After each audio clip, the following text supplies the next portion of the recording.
and I feel really bad. It's just like, oh, I'll put this to good use anyway. But then again, what am I doing? I'm Soraka. What am I supposed to do here? You turn around and you heal your team. Yeah, that's. I always think of the sword and sickle of instant just the like enemy. our cannon. Oh Our gosh, kills. Brandon, you should start streaming League on your channel again. I you imagine? would love to stream League. I just don't think I'm nearly as skilled or entertaining as some of the great personalities in the League community. But heck, I'll do it. It's never stopped me from not having talent or skills. Never stopped me before. All right, let's get started for tonight. I was about to rip you one and be like, yeah, but you stream D&D, so. Wow. I don't. There's the end of the session today, you guys. Yeah.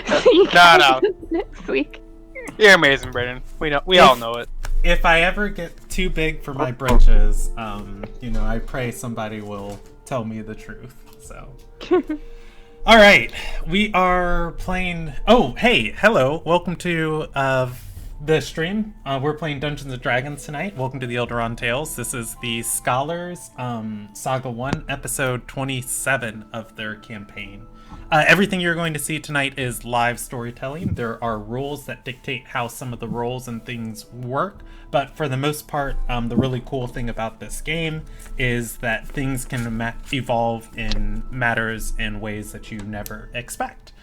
If you don't know about our world, it is the world of Ilderon. It's got a lot of cool stuff about it, and you're on episode 27. If you've gotten this far and you haven't read about the world, I don't know what to tell you.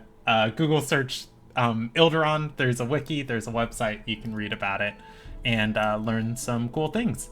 Finally, if you're under the age of 14 and you're watching, please stop and consult your parents because you may see content that's inappropriate for you. And I don't work at a school anymore, so you can't get me fired for stuff. So, joke's on you.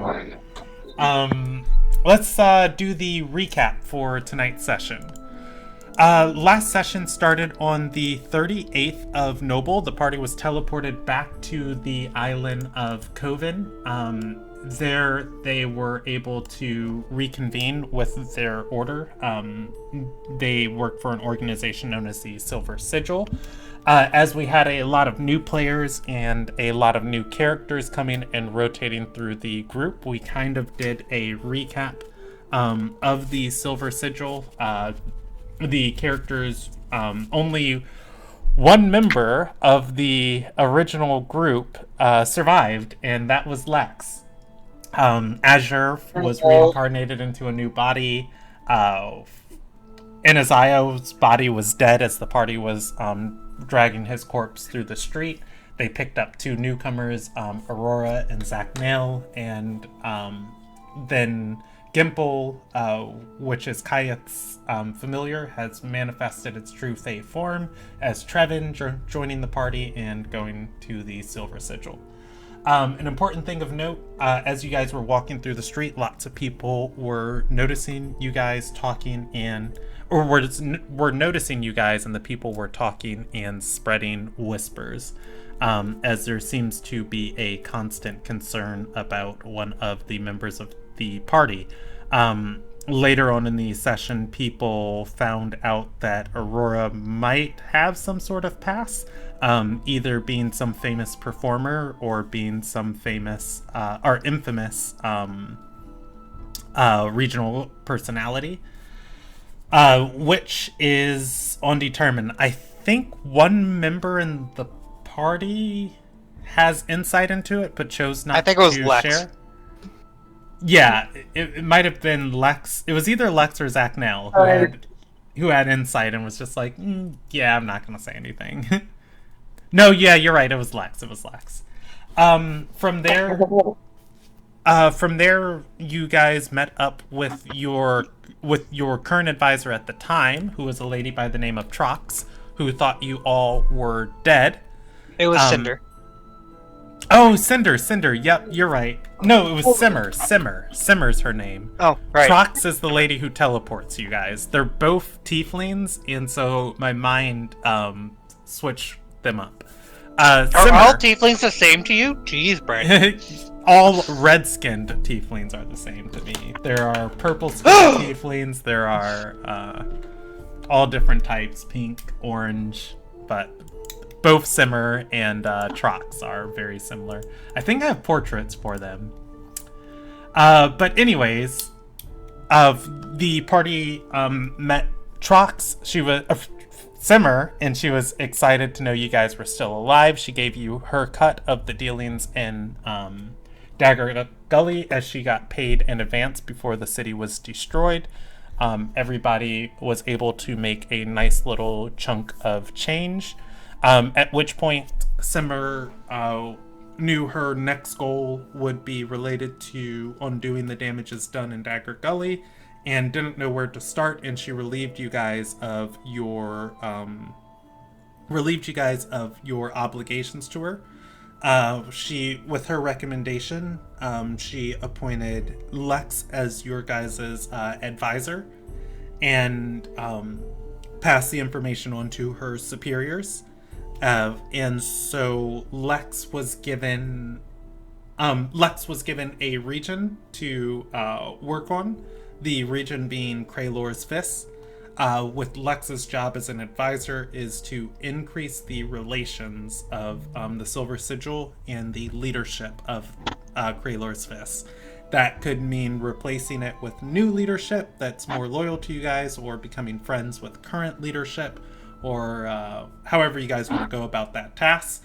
The Silver Sigil wants friendly connections in that city. Becoming the leadership itself. Becoming the leadership. There we go. After that, Simmer gave the party a tour of the Mave, as you guys had a lot of new members. I am just going to go through this super quick. There's the Academy of Insight, where most of the advisors work. The Academy of Reservation, where most deals and contracts are made. The Academy of Divination, where it's scrying and communications happen. And the Academy of Innovation, where there is the Quartermaster and lots of different alchemists working down there. Oh, I can put all of that information in your guys' wiki. Each of these places has different benefits of things you guys can use while you are in Coven, and they are open to you as long as you are members of the Silver Sigil, them and their resources.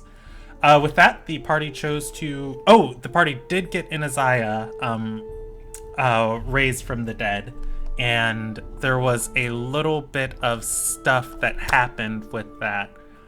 You guys talked to a cleric of Umia about a spiritual realm of water that she had only heard stories of. After Inaziah gave his accounts of that realm and your guys' experiences, she left to go and send word back to her chantry. Other than that, I think that's everything that happened. Let me just skim my notes.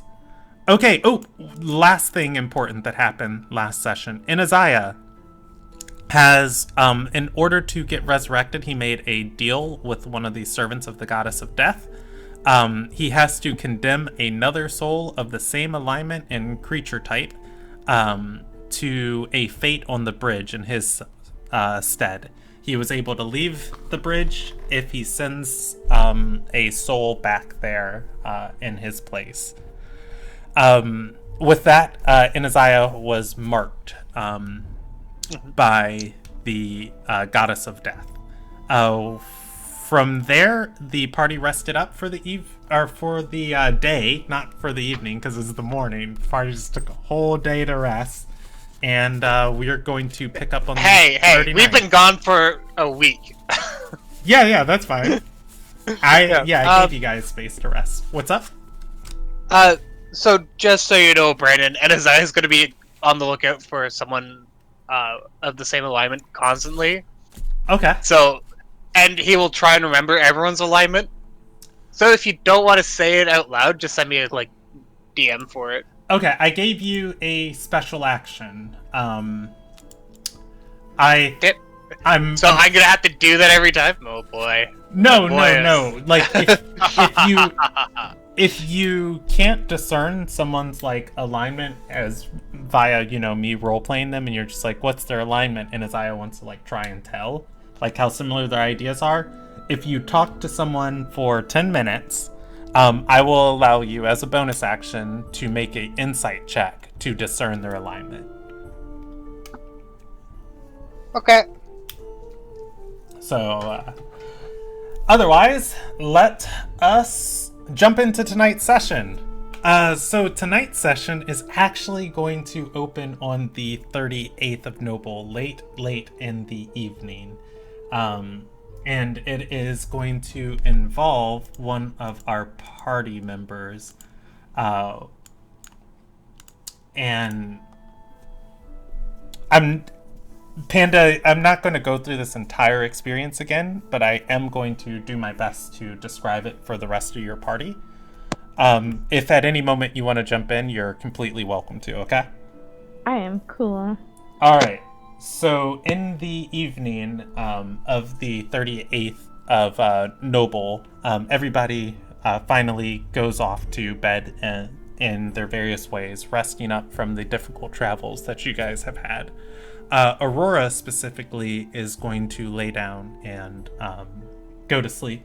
And as she does, her mind begins to wander through this cloudy darkness, fog encapsulating so much of it. And as she's traveling through it, eventually she finds herself viewing that dark forest with all of the bramble of those spiky plants and the rolling green mists in covering so much of it.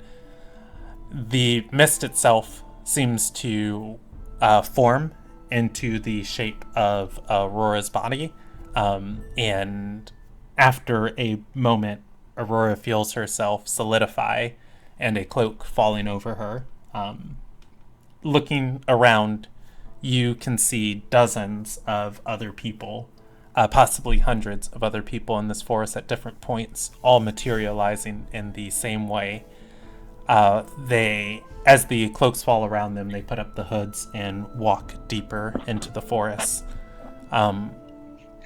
Aurora is eventually swept into the masses, walking into the forest, and she recognizes this place as those dark lands of Ayandel Ori.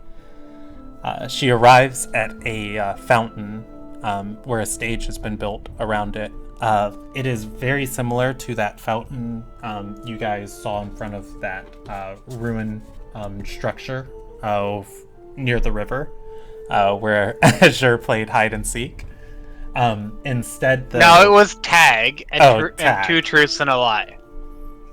Instead, though, that this fountain, from the top basin into the bottom basin, the water that flows is that black, dark water that you guys saw inside of Yondel's keep when she pushed the woman into it. There are 8 different women on stage accompanying Yondel and Lady Nymira. Also with them, there is a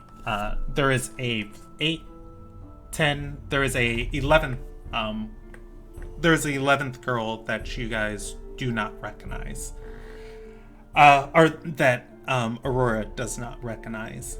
For the sake of the RP, this all happened in the Noble session, and Panda guest starred with Aurora there.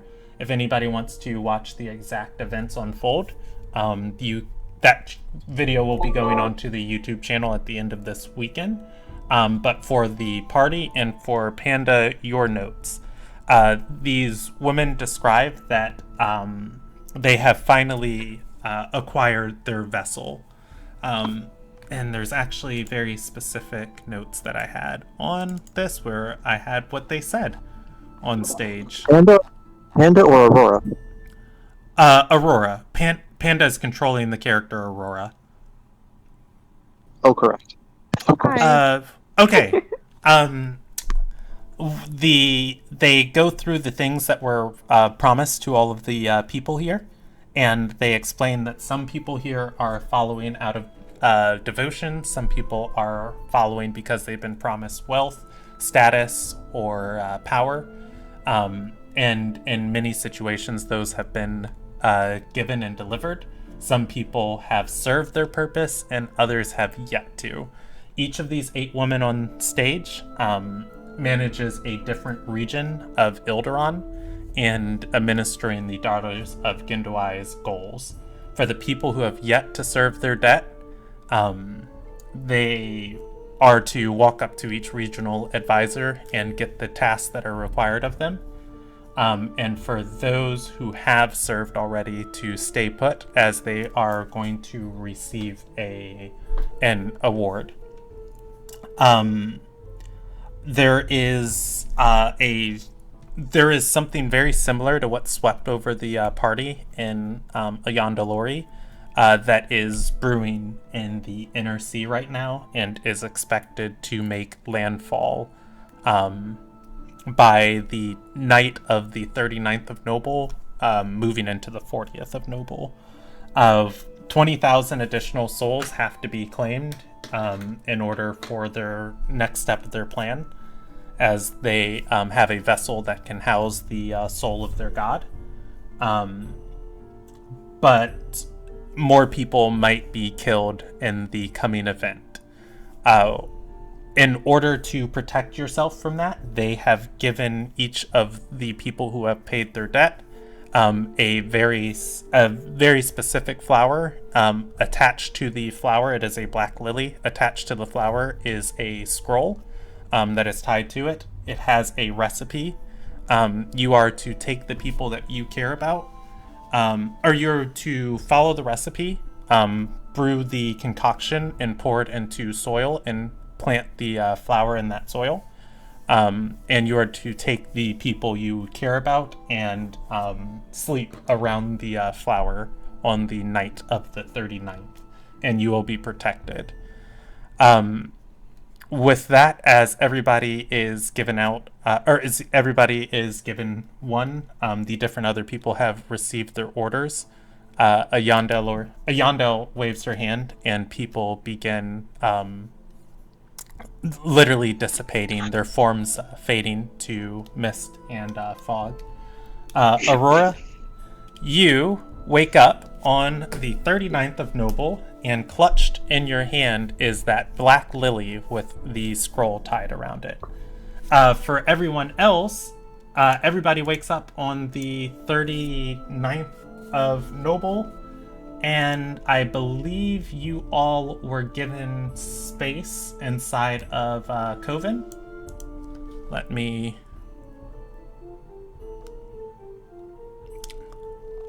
Yeah, there was some alcoves inside of that building that's owned by the... Yep, and you guys were able to requisition some. So yeah, whoever divided up rooms with each other, I think there are 6 of you, and you guys got 4 rooms. So some people had to share, some people didn't. Whoever is... Oh, these are my notes for the gladiators. I was like, who are these people? Whoever is with who, you guys wake up with each other. It is the morning of the 39th of Noble. What do you want to do?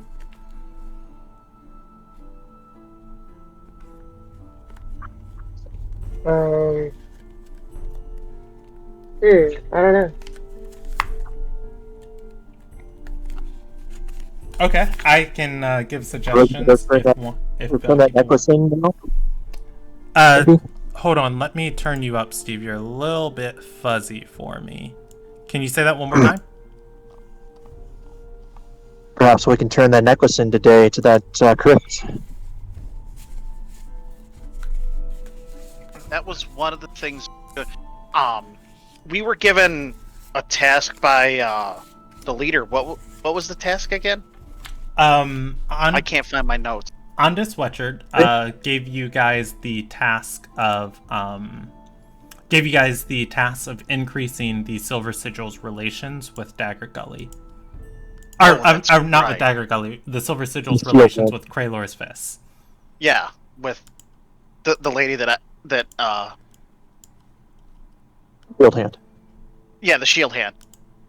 That I personally don't like. Yeah. Although we haven't met her yet.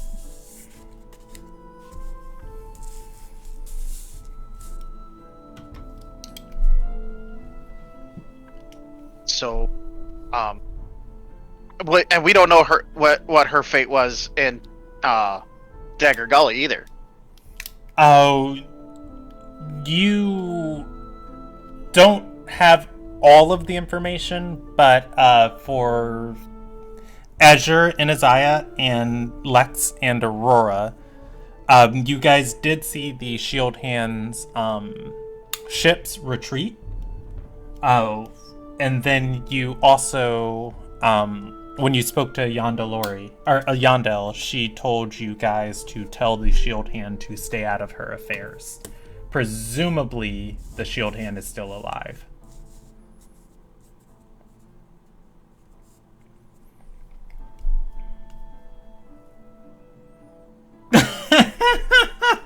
That's two possible destinations.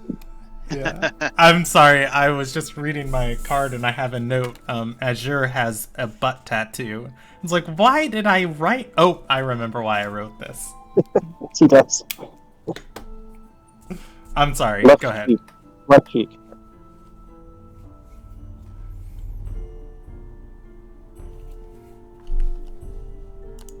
We need to figure out a way to get Anaziah's troublesome fatigue taken care of as well.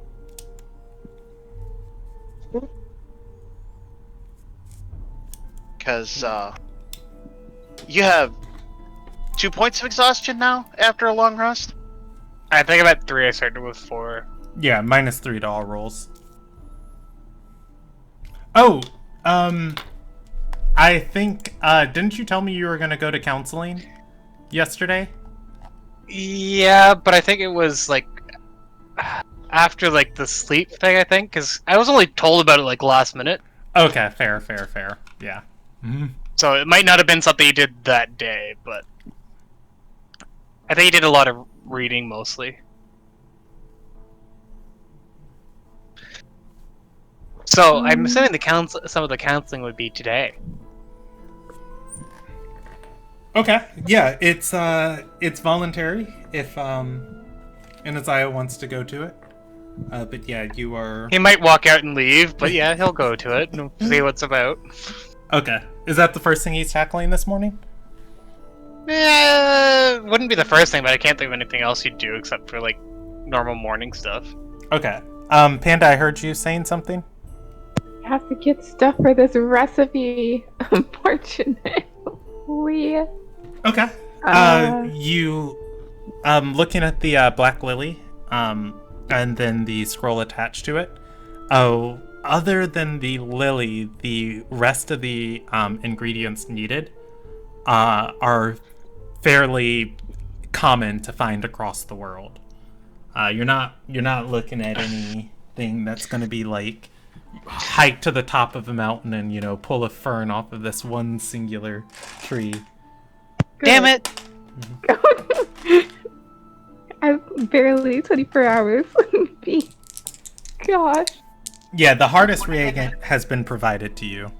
I would say, if you didn't want to ask around the Silver Sigil for the things on this list, I would say you're able to get most of the things for about 5 gold from in town or just trading with random people. Just 5 gold of components. Okay.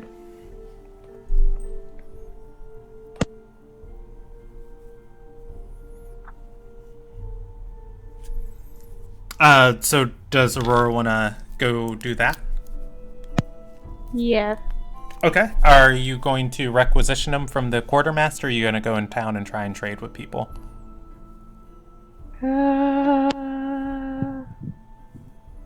I'll just try and ask around. Okay. I am just going to organize people in order of what they're telling me they're doing for today. So I got in Isaiah going to get counseling, Aurora trying to make this secret potion, and Azure and Trevin are trying to find a way to return the necklace. Yeah. Yeah, we could do that. You want to get breakfast too, though. Okay. He's a hungry elf. Yeah, what is this? The first time you've going to be eating in how long, Azure? I wonder. Brandon in control of me. I'm probably starving. Well, it's the first time you've needed food in what? How long? How many decades was it? About 10. Yeah, about 10 decades. That's a good long time without needing to eat food.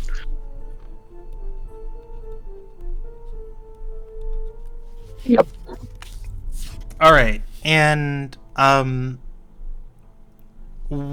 Invalid, what would you like Sacknell to do while the party's doing all of this? Would you like to accompany anybody?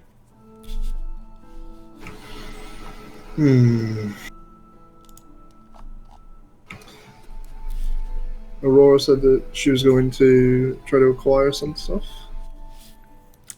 Yeah, I don't know if she shared it with anybody, but yeah, you definitely would see her, if she's not being stealthy about it, you definitely would see her kind of beelining for the gates of Coven. Can't really steal stuff out in the wild. Guess I'll just roam around and try and find a market. Okay, I'm going to put you with Aurora, just because I might have described that a little bit weird. You guys are in, essentially, like, you are in a city where there's, like, a wizard's tower up on the hill. And you guys are in the complex of that tower. You are in a giant fortress. She is leaving the fortress and going into Coven, which is the city. The city, Right, yeah. Yeah, so she's going to the gates of the city, leaving the fortress and going to the gates. So if you go looking for a market, you and her are going to the same place, essentially. Sounds good to me. Okay. All right.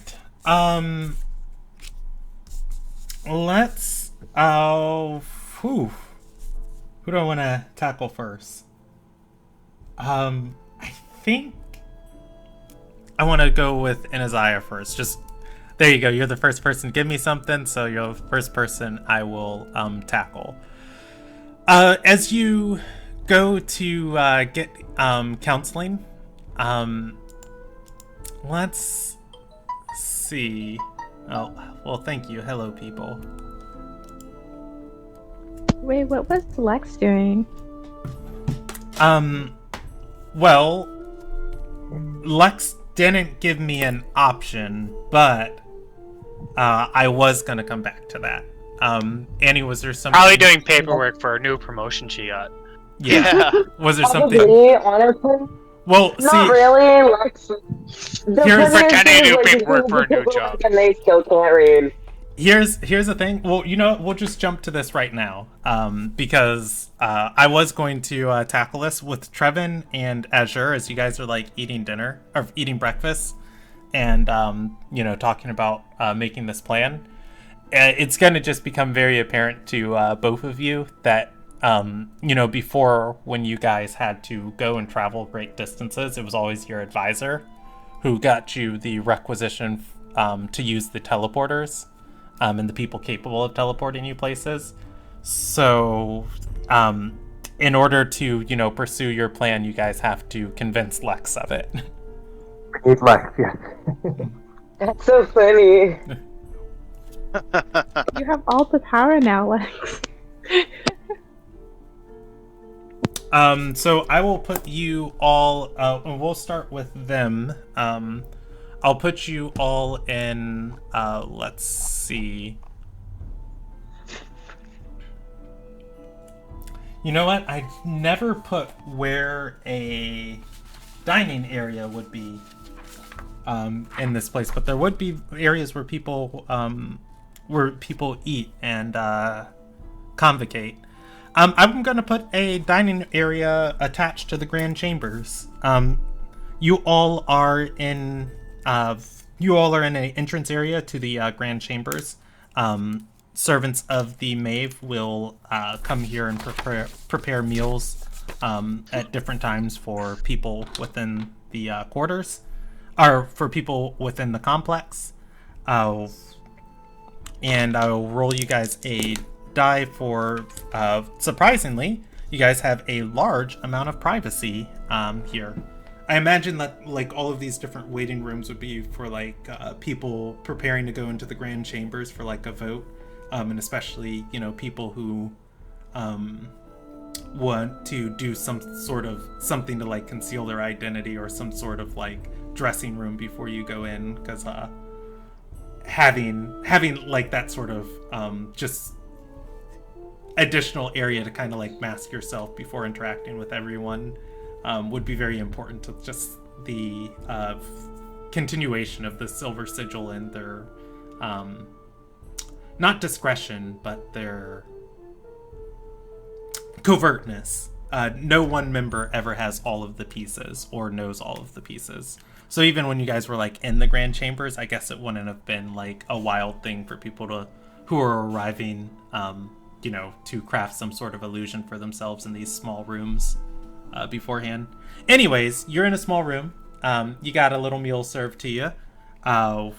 Present with you is Lex, Azure, and Trevin. Occasionally there is a servant of the Mave who comes to either get requests or refill you guys, or give you guys more food or drinks. But you guys have a moment of privacy. So, Lex, how are we gonna get this necklace returned to the ghosty guy? Oh. Because it's our advisor who hooks us up with our travel arrangements. Yeah. I suppose I should get on that. I'm not sure how I do that. But yes, I'll take care of it. I'm not trying to sound like I know everything, but maybe talk to one of our previous advisors and try and get some direction. That is probably a very good idea. Thank you very much. I'll go do that.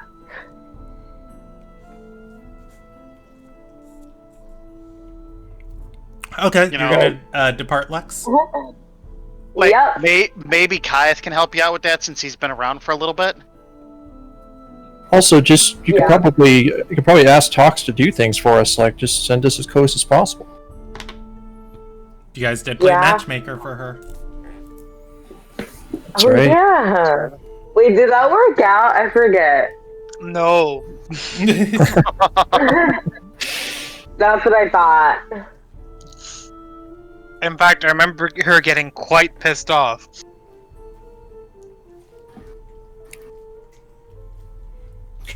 Yeah, when he kissed her. She wasn't ready for that.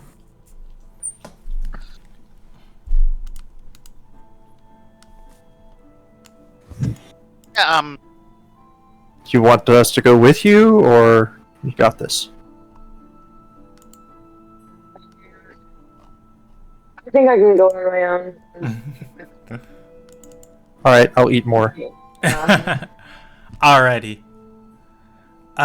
Let's see. I actually had to pull up Trox's character card. Okay. Heading to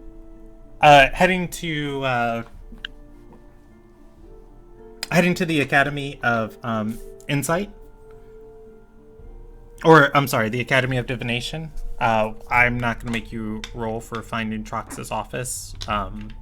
What I will roll for is if she is there this early. Do you want high in your favor or low in your favor?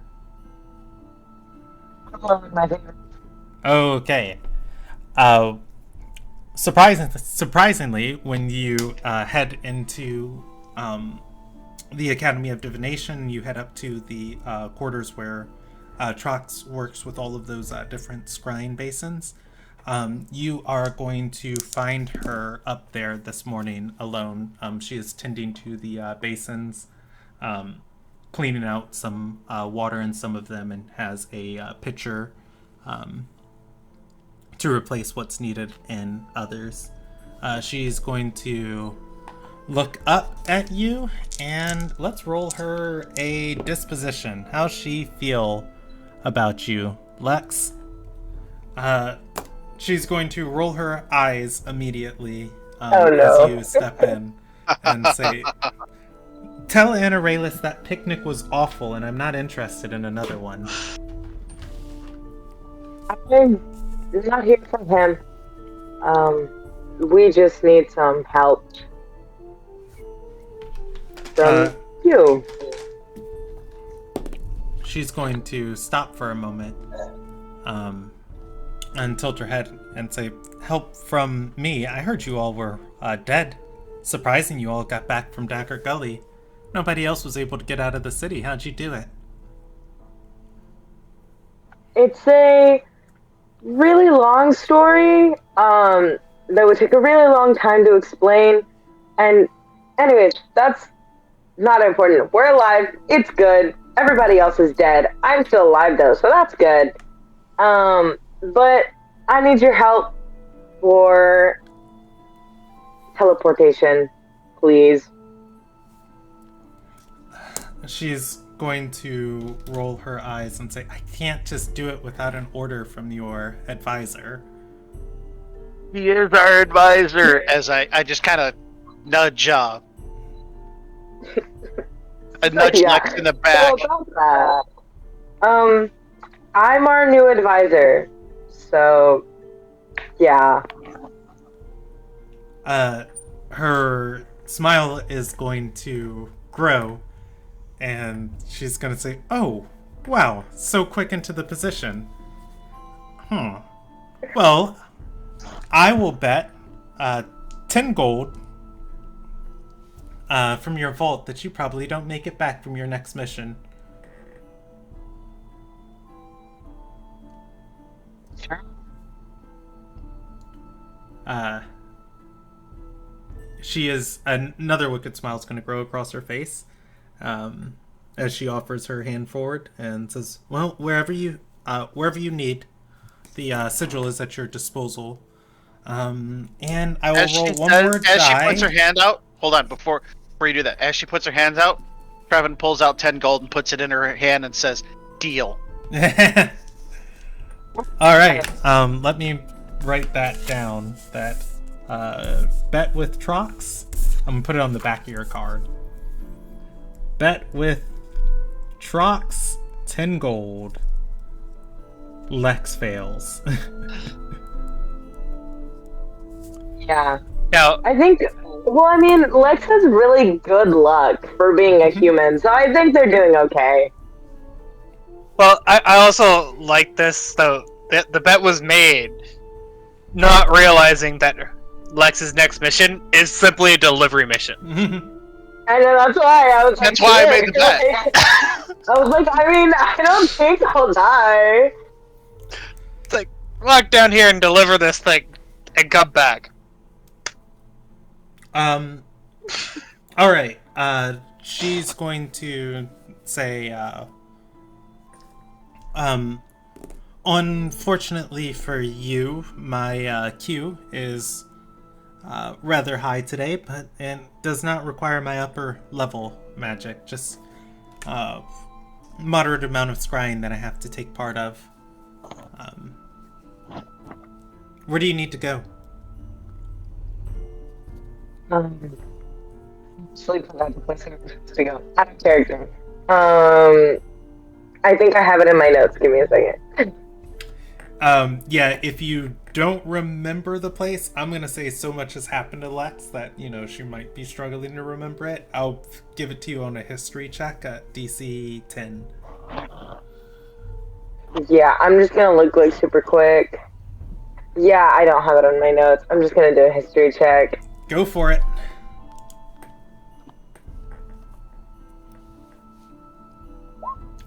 Ooh, you remember precisely. Yay! There was a kayak vault that was uncovered south of a town called s1ep27. It is about a day and a half's march south of the town of s1ep27. If you pointed to a map, you could probably get her to scry on it and teleport you there. Okay. We So avoid we the- need to get back to s1ep27.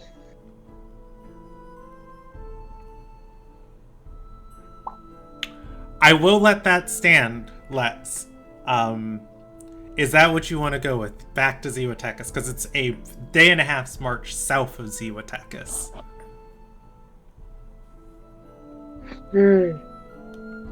No, I should probably just specify the ruins then, because that is pretty far, and we almost died last time.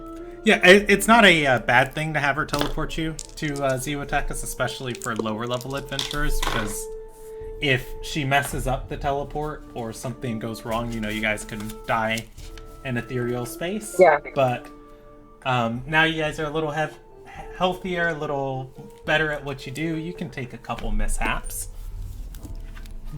Yeah. Okay, let's see. She is... Before we do that, Well, how are we she's not getting going to back? do it, now. But, Okay. she's going to start... she's going to start preparing her spells for the day and everything that she has to use in what order. So she will add your queue of scrying on that place and teleporting you there later this evening. Can she move you up? I'm gonna roll you a percentage die. Very eager to see her bet either come to fruition or fail in her face. She's gonna move you guys up in the queue. Around lunch, she will teleport you guys. Trevin asks her, "Is there a way? How do we get back? Do you have a way we can get back?" Because I'd like my 10 gold this afternoon now. She's going to say, "How did you get back before?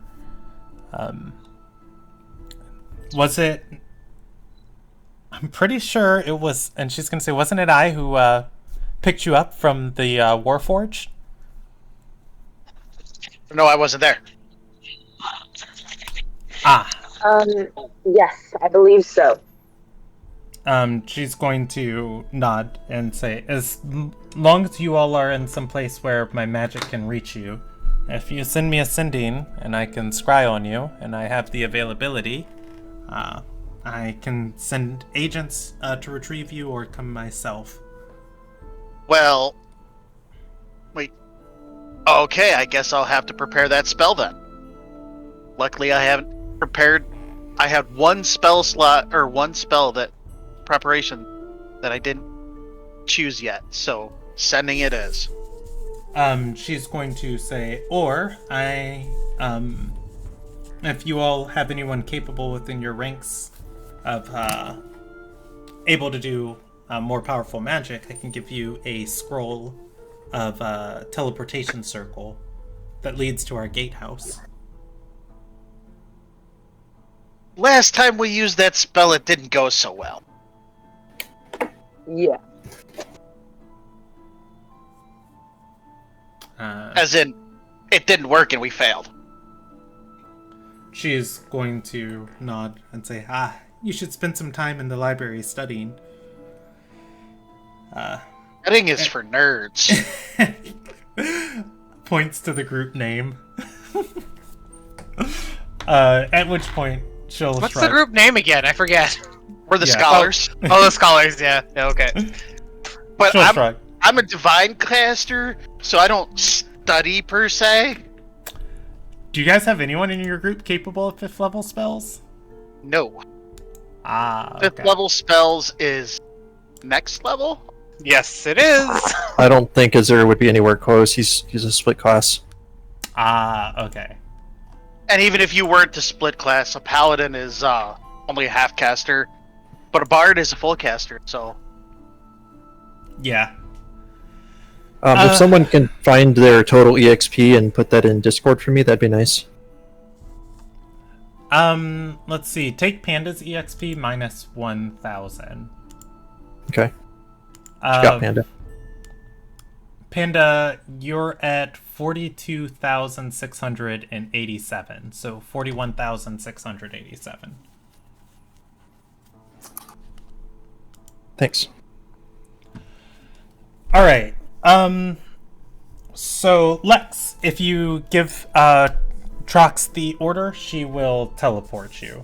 I think what I'm going to do, there is a certain amount of goodwill that the Silver Sigil just operates on before your endeavors and methods just become too costly. I am going to give you guys a goodwill die, and I will start the goodwill die at 8, and I think depending on the task that you ask for, there is a chance each time that goodwill die is going to reduce before they're going to say, you got to figure it out. Like, this is why we employ you, because you're resourceful. So asking Trox to teleport you guys someplace, I'm not going to roll on it. You guys got goodwill from the Silver Sigil. She will get you there. This will replenish over time, too. It's kind of like social capital. Best type of capital. Yeah. Okay, so you have an appointment with Trox. When you bring your agents at midday, she will teleport them to Ziwatakis. Nice. Alright, thank you very much. Let's jump over to Inaziah. Inaziah, Yes. you go to receive counseling for today.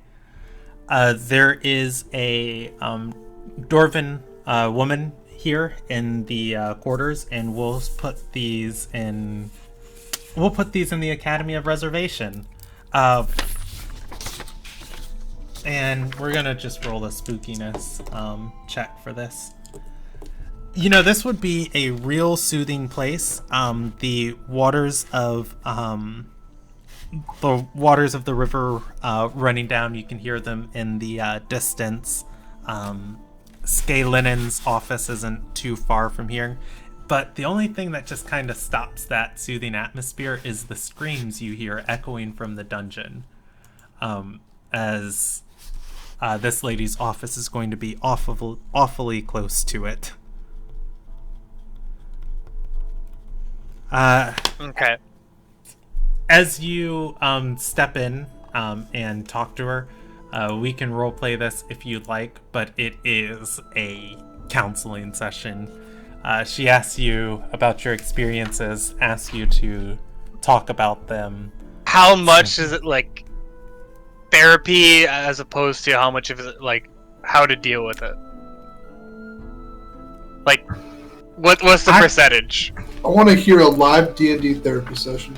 Oh no. Well, see, Yeah. here's the thing. I am a trained counselor, and I was thinking about just Oh my roleplaying God. my job with Inaziah. Yes. And I No, was I just want like, a wait, that's sample. not... I want a sample. Let's see what you got, Brandon. I was like, that's not going to be fun for anybody. Okay, so for Except we Inaziah. all want it. Yeah. All right, here we go. For Inaziah, she is, as you come in, and sit down. She is going to, let's see, what does she do for a living? Okay, she's going to be finishing up with another client, and rather than taking a seat in the office, she's just going to look at you up from the floor and say, "Oh, well, welcome in. I was just about to go get some breakfast myself. I wasn't aware you were coming by today." I was told I should come see you for help. She is going to nod and says, "Everybody," points people in my direction. "What specific ailment do you have? Understand I'm not a cleric, like some of the others in this place." I show her the tattoo. She's gonna roll my a wrist. history check on that. She'll look at it and say, "Branded. Slave?" No. I was told to see you for help with the after effects of being revived. Her mouth is going to go open a little bit, and she's going to say, "Well, why don't you come in? There were a couple things that I need in order before we get started." And she's going to point in Isaiah to some cabinets, much too tall for her to reach, and say, "I was contracted by the Silver Sigil, but not given appropriate accommodations. Do you think you could?"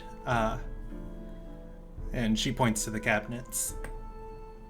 I'll go up and open the cabinets for her and ask her what she needs from them. Okay. As you open them, a bumbling of stuff is going to fall out, at which point some of it clashes to the ground, and she's going to laugh and say, "Oh, well, actually..." A lot of it clashes to the ground. Yeah, I was just going to say, actually, if you could instead help me pick it up, that would make things much easier. She's going to be looking through each thing as she picks it up and says, "What remedies do I have here? So, how did you end up dying?"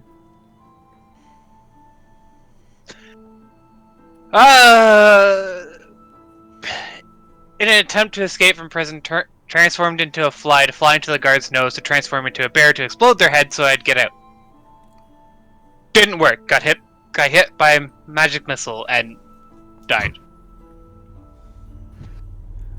She's going to be looking at a vial of holy water and then say, "Ah, I see." Tosses that one over her shoulder and is going to go on and say, "And the situation that led you there?" Even more complicated. Work for the Silver Sigil, I presume. Yes. Have you heard of Dagagully?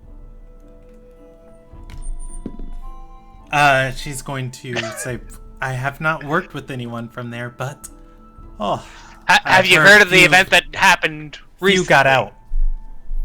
Most Yes. on foot, running. Yes. You were in that mess? Yes. We didn't run. At which We point, survived. We went through the whole ordeal of that. Long story. At which point she's going to say, "Do you regret your work? What brought you there?"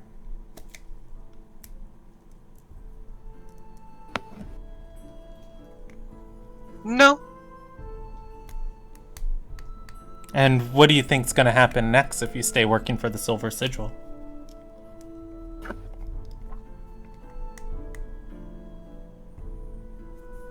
More the same, but I have a chance of doing good here.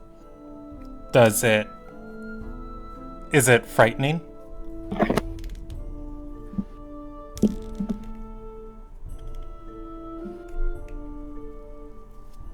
No, it's not frightening. It's the way of the world. She's going to toss a bundle of herbs over her shoulder and say, "Oh, not this one either. She's gonna hand you a stack of stuff and say, "Can you put this back up there?" And I'll put it back and try and put it in neatly so it doesn't fall out the next side. Okay. Go ahead and give me a sleight of hand check just to kind of set it up there properly. Woo! Perfect. You put it up there, and there are slanted shelves that these are on to kind of just have things that have it in a way that it's easy to see what's all up there. It slides a little bit, but you stop it, and it keeps itself up. As she continues, she's going to say, "So, your life was taken before in work that you're proud of doing. And you don't fear what's coming next. Do you think there's something you could have done differently? Or that you would do differently? If you were in the situation you were in before?"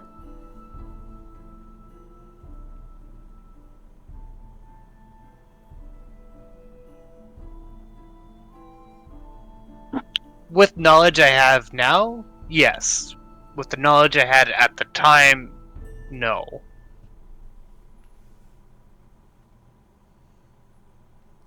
She's going to nod and say, this is exactly what I think we needed.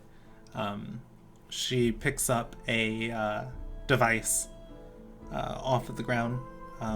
It is silver and looks like a compass to you. She's going to gesture for you to follow her in her office. I'll follow her. She's going to place it on the desk and say, "Now, I would like you to use your imagination some with this. With your new knowledge, and if we could turn back the hands of time." She turns the compass, but unfortunately the hand still points northward. "Same situation. What would you do differently? Where would your actions guide you?"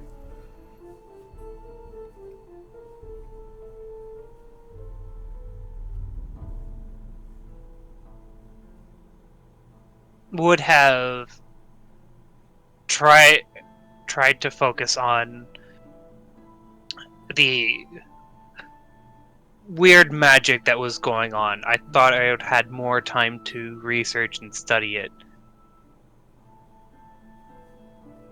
So I would have investigated the ritual that seemed to be progressing.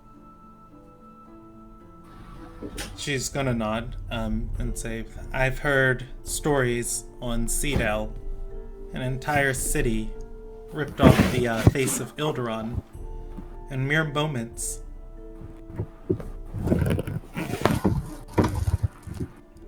Unfortunately, stuff like this has happened before in our history. With focus on the magic, how do you think that would have changed the situation?"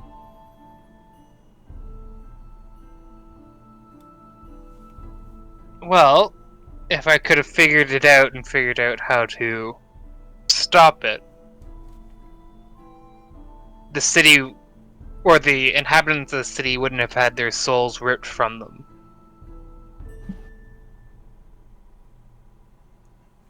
She's gonna nod and say, "Is that something you feel you can control?" No, it's Many something have tried I in the possibly could have. past. The entire Kalkin order formed around stopping something like this from happening again, and yet it did. She's going to turn the compass again. Unfortunately, the hand still points in the same direction and says, if the Kalkin weren't able to do so, and you were able to, you weren't able to do so in this situation, focusing on the magic, It might be something that is out of your control, the way the events would have transpired, regardless. Maybe we can look for something you can control in that aspect. She is gonna nod and say, and she'll gesture to the compass and say, where would you like it? Where would you like this ultimate direction, the unchangeable one, to point towards?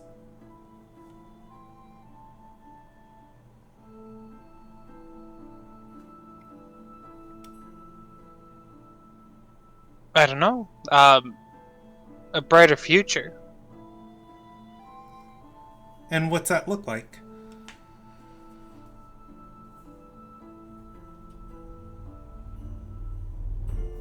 For me, where there's balance with nature, where balance with nature is returned to the way it should be. She's gonna nod and say, I would like to get a little closer to the moments of your death at the hands of the magic missile. Is it okay to talk about that? Yeah, sure. In terms of our ultimate goal, the thing we march towards, in that situation, what factors were in your control?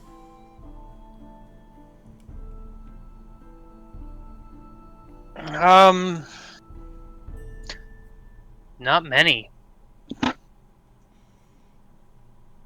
I could have not done anything,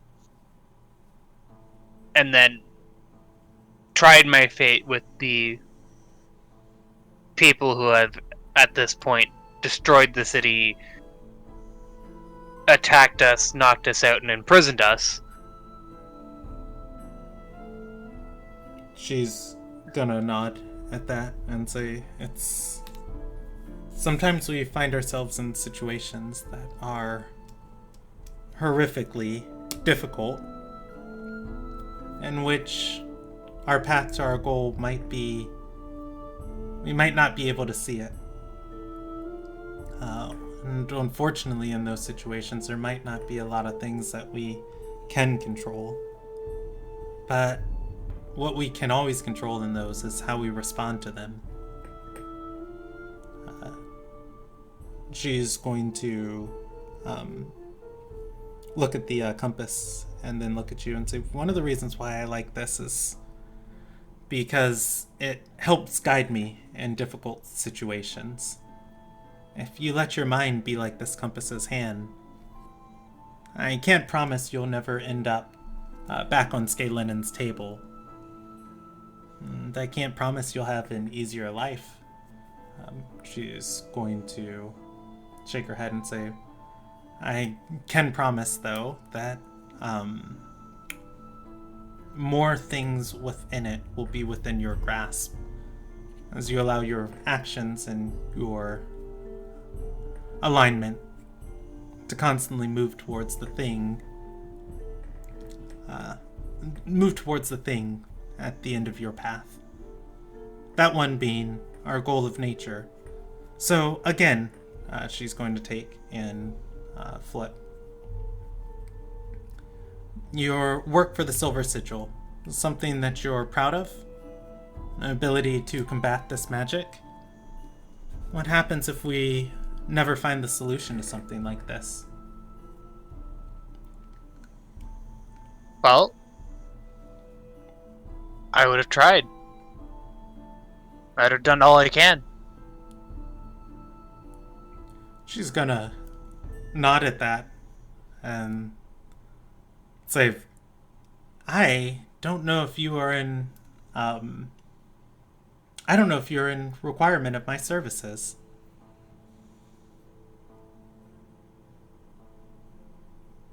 At which point she's going to gesture back to the entrance of her office and say, if you need a field evaluation or mental evaluation, I'd be happy to give you one.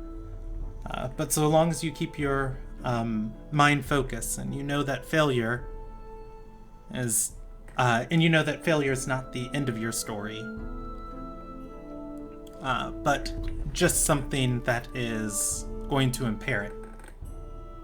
I think you'll be able to keep working towards the things that are important to you. If you want to talk about your experiences in the bridge, or in that far-off place, or even what it might have felt like to receive those missiles, you're welcome to come and have breakfast with me anytime.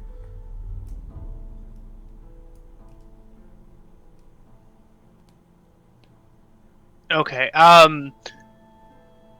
So, at this point, Brandon, how would Anaziah feel about the experience on the bridge? Because it is very new, and I know he was under attack constantly. It's your character. Would you like me to roll? Because, I mean, you can tell me how Anaziah might feel. He was attacked constantly. The bridge is a maddening hellscape. I would say, for your personal experience, as if you were trying to normalize it, like, imagine being on a treadmill and just sprinting and, going nowhere. You're not in a gym. It's just like you're on a treadmill and you're running, you feel your body moving, and it just doesn't feel like any of your effort amounts to anything. Anaziah would have that experience for, an entire day or an entire night, because that's how long it took for him to be resurrected. So I would say, however you feel after 8 hours of 9 hours running on a treadmill, from ghosts and hunters and home invaders and, things after you. I can imagine it's exhausting. I can imagine it's terrifying. I can imagine probably after the first dozen times that the terror flees and you just might go through the motions and try and spare yourself the pain. But I, in my personal experience, I feel like it would be numbing. Like about the 13th or 14th time, I'd like, this shit again. All right, let's run. Yeah, I can see that. Give me a minute to think about that a little bit and jump to someone else. Okay. That way it gives other people a chance. All right. Our final two members, Aurora and Zacnail. Zacnail, you picked the wrong person to go hang out with. Because now I gotta roll my Aurora dice of who notices and who is aware of Aurora. I have my own separate dice. Alright. No. Zacnail, if you were looking for a inconspicuous outing into the city, unfortunately this is not going to be that. As you and Aurora go looking for marketplaces, there would be different bazaars here that people set up to trade with all of the roaming travelers in and out of Coven, especially a large marketplace being set out outside of the city gates with outside of the Coven gate, the Mave gates of the Galena Mave, with different stands being made, or stands being put up. As Aurora, you're going to be able to find stalls here with people selling salves and herbs, holy water, fruit, food, and all different spices and other things that some of these things on the list, a lot of the things aren't. There's other people here selling things that mercenaries might need, bounty hunters might need, crossbows, clubs, other items, and just different people trying to get your attention. However, as you're walking through and looking at these different stalls, people are definitely taking notice of Aurora. And I wouldn't say like everybody here, like, because obviously, you know, there's going to be like 30, 40 people here. I would say maybe 3 or 4 people might be having a conversation or doing something, lifting a crate, inspecting an item, and, you know, their head just turns and they double take. And they definitely stare for like longer than a moment. And then go back to their task. One person is going to start joking around with a person at one of these fruit stalls. They point. She punches the man's shoulder. The man laughs, shoves her back, picks up some of the items around his stall, hangs them on lines. For the most part, Aurora, you are able to, or not for the most part, you are able to trade and barter for the different spices and potions that you need here.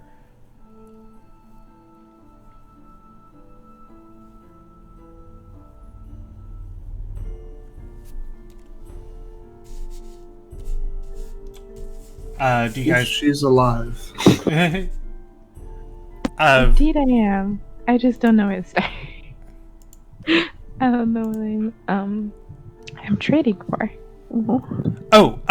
You can expend 5 gold, and I'm just going to say it's going to be herbs and salves that are needed for this. If you want the exact person you're trading with, she's a woman. She's got a stand for these herbs, and unfortunately she keeps sneezing over all of them.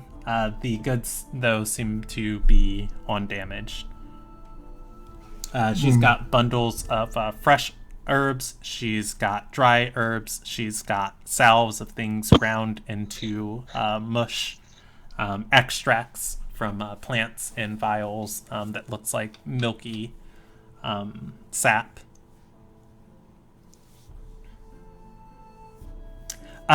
Aurora, as you are trading with this person, tell me where that flower is. And are you, like, looking at the list that was attached to it? I think she has the list. She probably just has the flower with the list, like, still attached to it. Okay, in her hand? Okay. She is going to look at Aurora, and this person would actually have some knowledge of botany, at which point, as you are trading with her and you are naming items off the list and she's handing them to you, and she's like, this one? Yeah. Oh, this one too? Okay, I got that. And finally she gets, like, you're bundled together and she's, like, ready to give it to you and sees, like, the flower. And she's going to put her hand over her mouth and say, that's one of Amira's tears. Where on Ilderon did you get that from?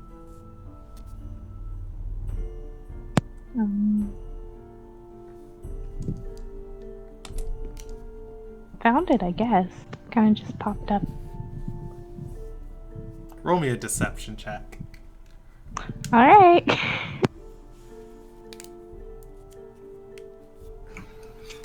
And while she's doing this, can I roll for checking if there's anything valuable in this person's cart? Yeah, at the stall? Definitely. You can give me a perception check, or I can just tell you what you see naturally as you just kind of look over it. Ooh. Yeah, I mean, I guess her shock is kind of, is taking over, and then also all of the goods are kind of piled haphazardly, so it's kind of like looking for a needle in a haystack. She is selling, She does have some vials. Maybe whatever in those was like painstakingly extracted from plants. They are in a wooden box. The box has felt inside, and there's another underlayer of wood underneath the felt that helps each vial sit independently of the other. And the box has a lock on it. It is open, displaying its goods for the public, but probably some sort of value, although you're not sure what any of the things are. Everything else, the piles of herbs that she, like, as Aurora's been staying, what she needs is like, oh, this one. It's like, how'd you know that was even there? It's just, they're kind of piled there, and I would say she's also got a cart, but the cart's closed, so you don't know what's inside of it. It's got a covered top on it. However, Aurora, she is going to say, look, I'm not one of the city guards or one of the sticklers, or one of the sticks from the Mave. I don't care where you got it. I'll give you 50 gold for it right now.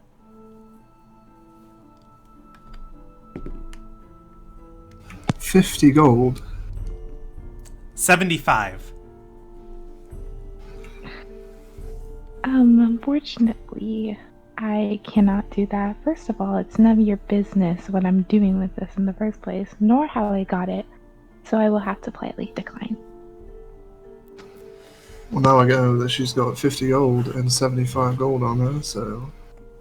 She's, going to put her hands together and say, I can arrange a delivery from my vault. 730 gold. Everything I have saved up. Can I try and steal this from... The flower? No. Can I try and pick it out of the pocket? Well, I will let you try and take it from Aurora with a sleight of hand check, but the thing is, no matter what, Aurora's going to be aware the thing that she's looking at in her hand is no longer in her hand. And that, like... I'll wait. Yeah. We're gonna die. Again! The woman has her hands pressed together in front of her, almost as a small prayer, and as she's waiting for your answers. And How close is Aurora and this trader? Like, how far apart are they? I would say there's a stall between them, maybe 5 feet. Okay, so I put my arm around Aurora and turn her around. I need you to distract her. Like, go to the other side of her cart and get her to look in your direction and talk to you.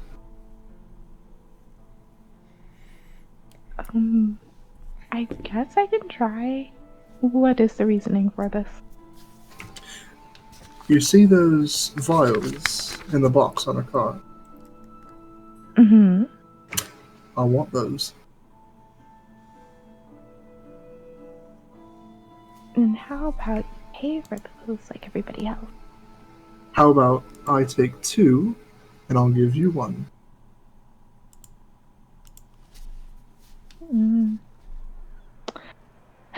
Okay. That's what I like to hear. An accomplice. No. Aurora is just gonna shake her head. She's gonna walk around to the side of the cart and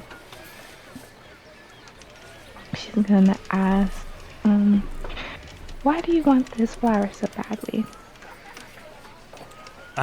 She's going to say it only grows on Rion. I've And never as the conversation goes, I'm gonna go for the 2 vials. Okay, give me a sleight of hand check. Please, God. It is worth giving you additional information, Zach. Now, she's not. I will still let this stand. She is not the only person watching you. Other people in the market are paying attention to you guys because of Aurora. That said, she does not notice you. It does not notice you remove the 2 of the vials from the box. There are 4 of them in total. The box is half empty. At which point, she is going to say to Aurora, "Oh, it only grows on the elven continent of Rion. It's incredibly rare. It's a species of seed lily." She's going to say, "But you don't know what it is?" Not really. While you guys talk, I'm gonna walk down the road a little bit and look for some other carts. Okay. So I kind of walk away. She's going to nerd spiel to you, Panda. Do you want me to give it to you in character, or You know what? does Aurora just sit there and nod? Just give it to me. She's gonna say, "It's a seed lily. You know the potent medicine you can brew with this? The plant, it pulls on life around it. Siphoning it into its self, it creates auras of life, beauty, in ways that other plants never aren't even capable of. If you've ever heard of rock lily dust, this is how they make it. Planting plants like this on rivers, siphoning the life out of anything around, creating objects that..." And she's gonna say, "Are you listening to me?" Aurora just has like a deadpan face. She's pretty much letting this go one ear out of the other. So she's gonna nod very quickly. I'm gonna walk back up to the cart. Okay, I'm not done with Zachnel yet. Give me 1 second to finish with Aurora. Aurora, what are you doing? Are you going to take her offer for 732 gold? No. Okay. So you just decline? How do you let her down?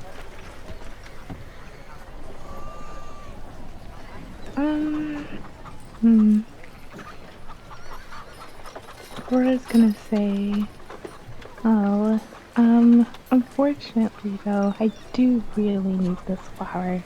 But I hope you find it some other way, somehow."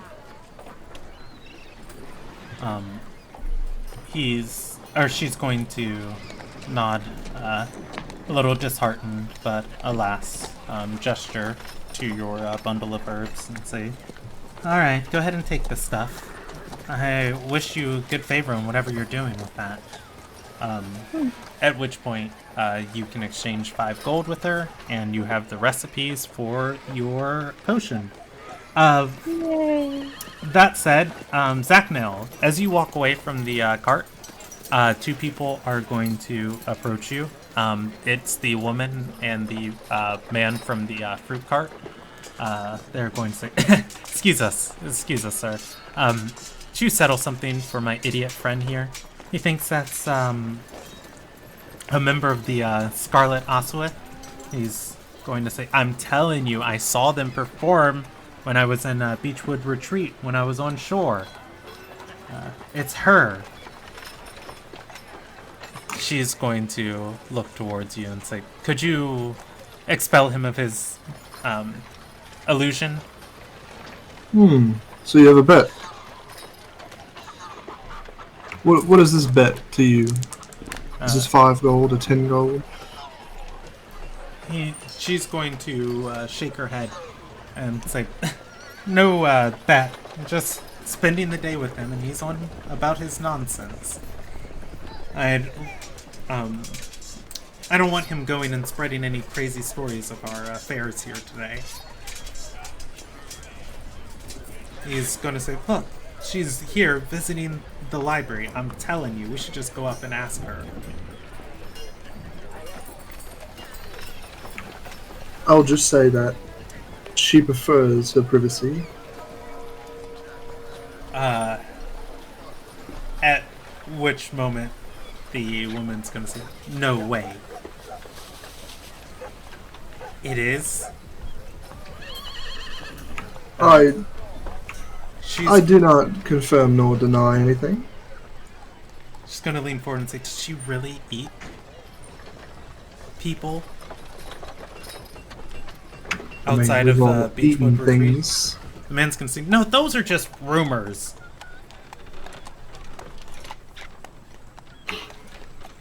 I wouldn't know anything about any potential cannibalism or anything. She's just a bit secretive, and it's very intriguing. He's gonna nod and kind of push you aside and say, "Blustering prats, I won't get another chance at this." And he's going to hobble towards Aurora. Aurora! Yes. You see Zachnel talking to someone. He is coming over towards, or the person he was talking to, one of them is coming over towards you.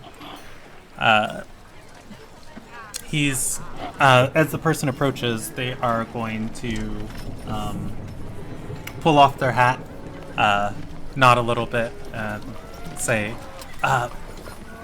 "Miss Oswith, I saw you performed once in Beechwood Retreat.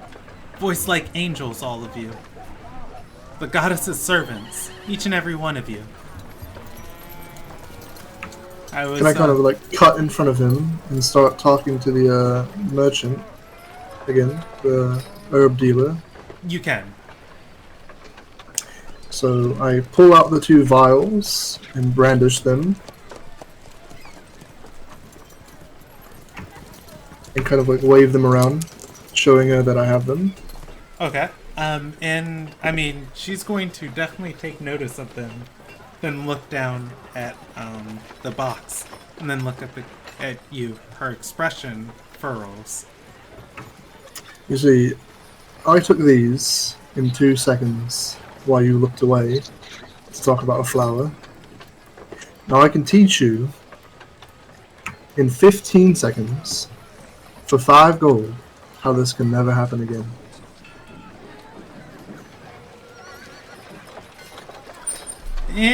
Roll me a persuasion check along with that. Oh, fuck!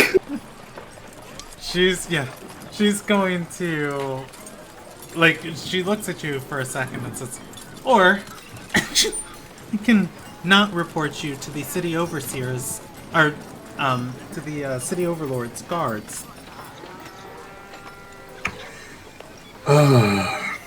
Another sign of ignorance in the city, and I turn my hand and roll them out towards her. She's going to take them, and as she, well, you know what? I'll roll her a check on this. As she does, she's going to sneeze, fumbles for a second, catches them, puts them back in their case. Are you alright, miss? You seem to catch a cold out here?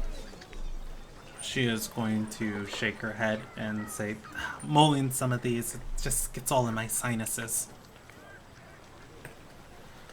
While this is happening, the man is going to press Aurora for for information on Flaxale, as he says, "I'm very curious, miss. There was one in your group, Flaxale. I just have to hear her poetry again. Most beautiful thing I've ever heard and seen." Can I roll like to check the area? Is that woman still watching this happen? His friend? Mm-hmm. Yeah, you can look at her. She's got her arms crossed.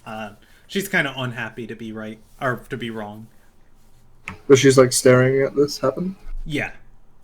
Alright, carry on. Unfortunately, currently I can't really tell you where she is. He's gonna nod and say, well, I just want you to know I won't ever believe any of the rumors. Downright awful what happened to you lot. Well, thank you for your support. I very much appreciate you not giving into very silly rumor.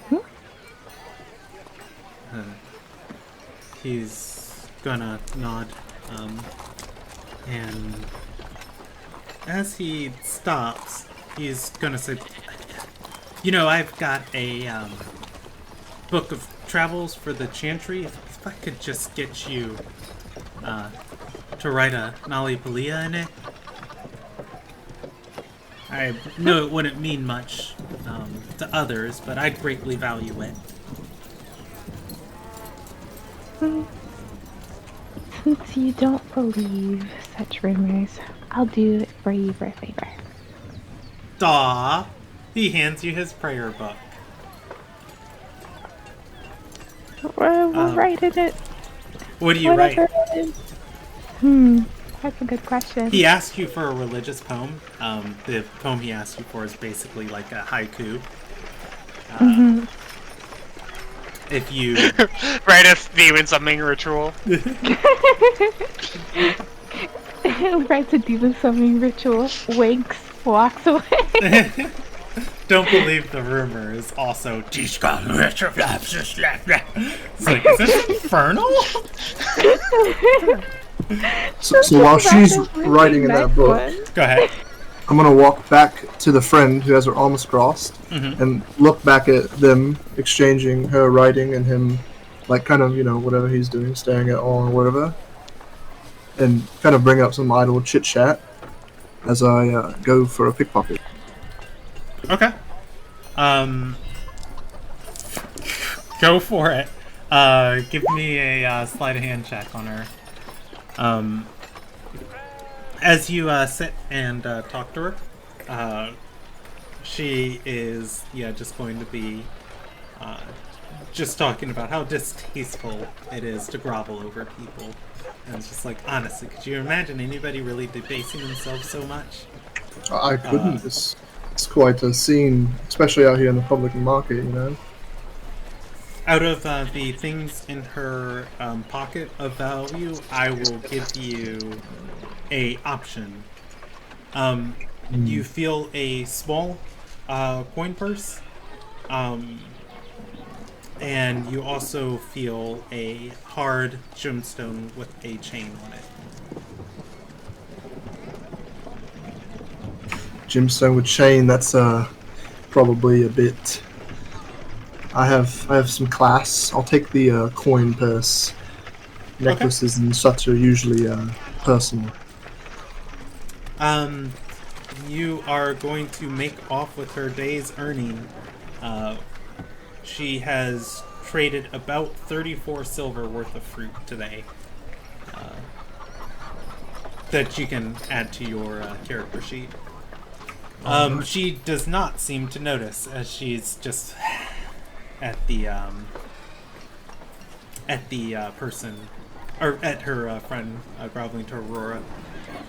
Aurora, do you want me to give you a random Nali Palia that Aurora might know, or is there something you want her to write? Wait, what? I said, do you want me to give Aurora a random poem she might know? Or is there something that Aurora would write? You can give a random one. Alright, what's Aurora's faith? Does she believe in the wills? I forgot, to be honest. It's so long ago. Well, you see, I actually, look at this. I'm such a good dungeon master, I've got it on your card. Believes in the given wills. Hey. I will roll you one of these three major, or one of these four. So I'll just roll a d4 and count down. 2. Yay! Say it again, Joel? Or The Val? friend, is she still sitting there crossing her arms and watching, or did she walk away? She's watching until the event is done, which it is about to be. No, right, never mind. Okay. Aurora, you write the Bonding Flame passage in this man's prayer book. It is, your fires pass to all, souls grown, 1 of 4.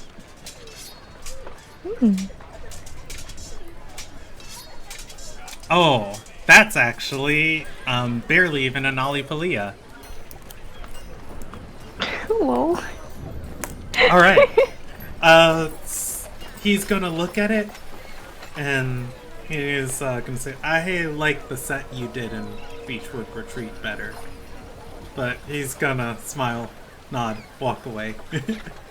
I literally laughed out loud. So you kind of see Zach now just.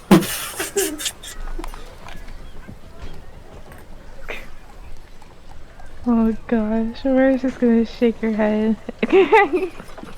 That's what happens when you put someone on a spot like that in the middle of a town. Didn't even have time to rehearse. Dang. Exactly. Off the top of my head, what's the easiest one I know? All right. Also worse than Satan.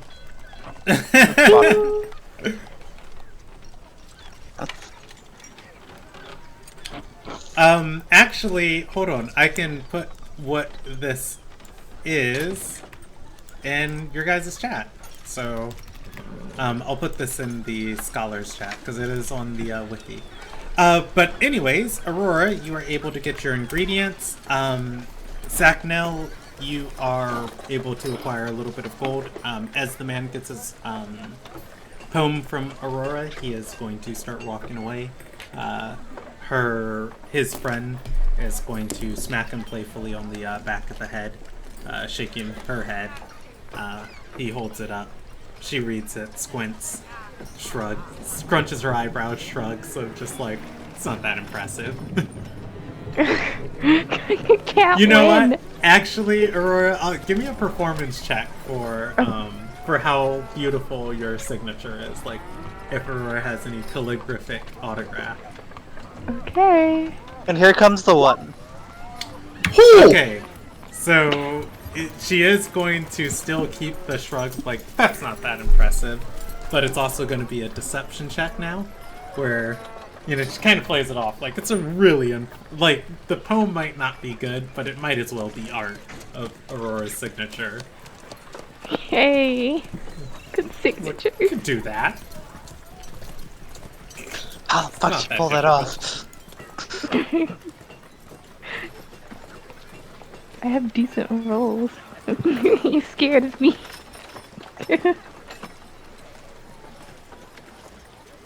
Alright, do you want to head back to Coven and rendezvous with your group? I'm cool with that. How about Zachnel? I'm gonna go back to the herb trader. Okay. As you do, she's kind of put her hands on her pile, and she's got her eyes narrowed at you. I just start laughing. Nothing like that. That flower that you offered 750 gold for. She nods. Do you care how it's acquired? Dubious methods. Let's roll her a morality die. She's going to shake her head and say, "No. I don't think I'll ever see another one in my lifetime."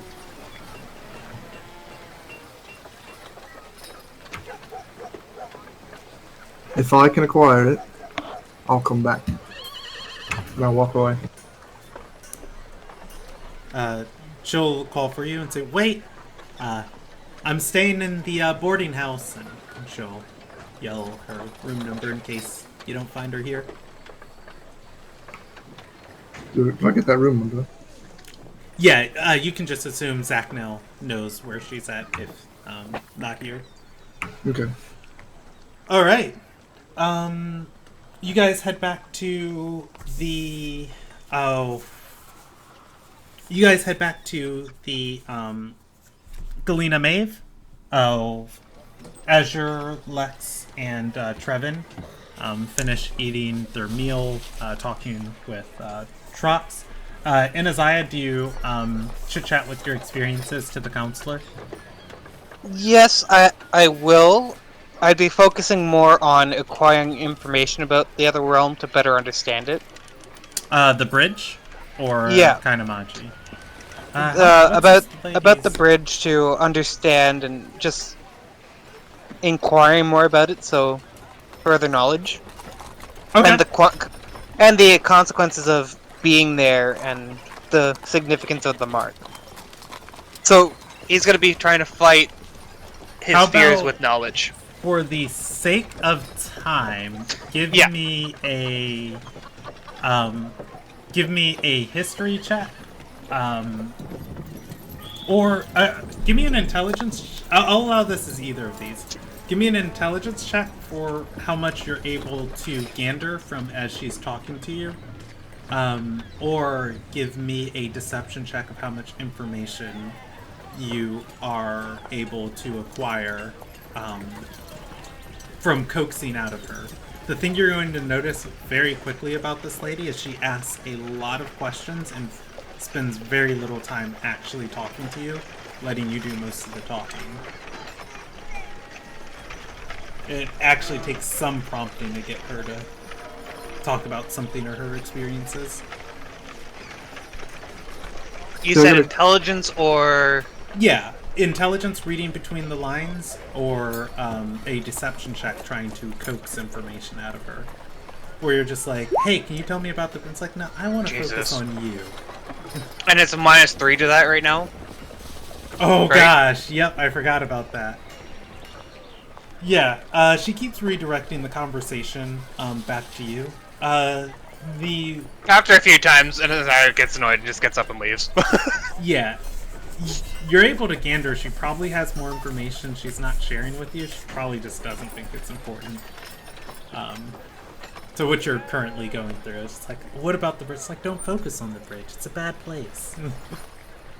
And it's like, but I want to know. Alright, so you are able to leave. With that 9, yeah, I think that's the information I'll give you, is that you knows more, but... Hey, it's technically a 6. Oh yeah, with that 6. You're able to leave. And Isaiah, you have completed 1 day of counseling. I'm going to remove an additional point of your mental stresses from you. You are at -2 to all of your rolls. In any case, the party is able to meet back together. Aurora, I constantly need you to tell me what you're doing with that flower.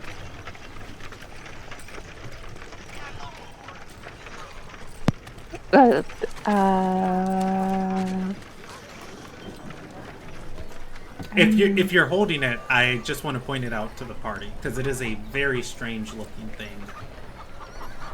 She's just gonna keep it in her pocket. Okay. Very good. The flower itself is kind of like an inverse lantern. Things kind of dim when you bring it around. So it definitely draws a little bit of attention. What was the herb, like, vendor? What would you say her ability to differentiate a true one or a false one? Like, I guess her nature level would be it? Are you asking Aurora or are you asking me? You. Like, what would I have been able to pick up from... Yeah, roll me an insight check. Shit. Fuck. I mean, she was good at what she did. Probably. Alright. Everybody is back together. And I suppose I don't notice the flower at all. Like, I wouldn't be looking for it, but, like, with my passive, would I have noticed it, or...? So, nobody told me who was in the room with Aurora this morning. I don't remember who was. I would say... Go ahead. I don't think any of us discussed who went into what room with who. Because think- we kind of just ended it like... And Isaiah just passed out in the first available I bed. I think That's what he did. Azur took one for himself. Yeah, okay. I'll give Azure his own, and I will just roll the rest of the rooms at random and roll I was gonna dice. say, party in the last room, am I right? Yeah. So one person's going to be on their own, and otherwise, the other two people are going to be shacked up. So give me 1 second to determine that, and that would determine who was shacked up with who.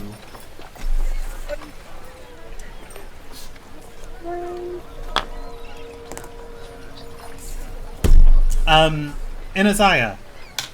Yep.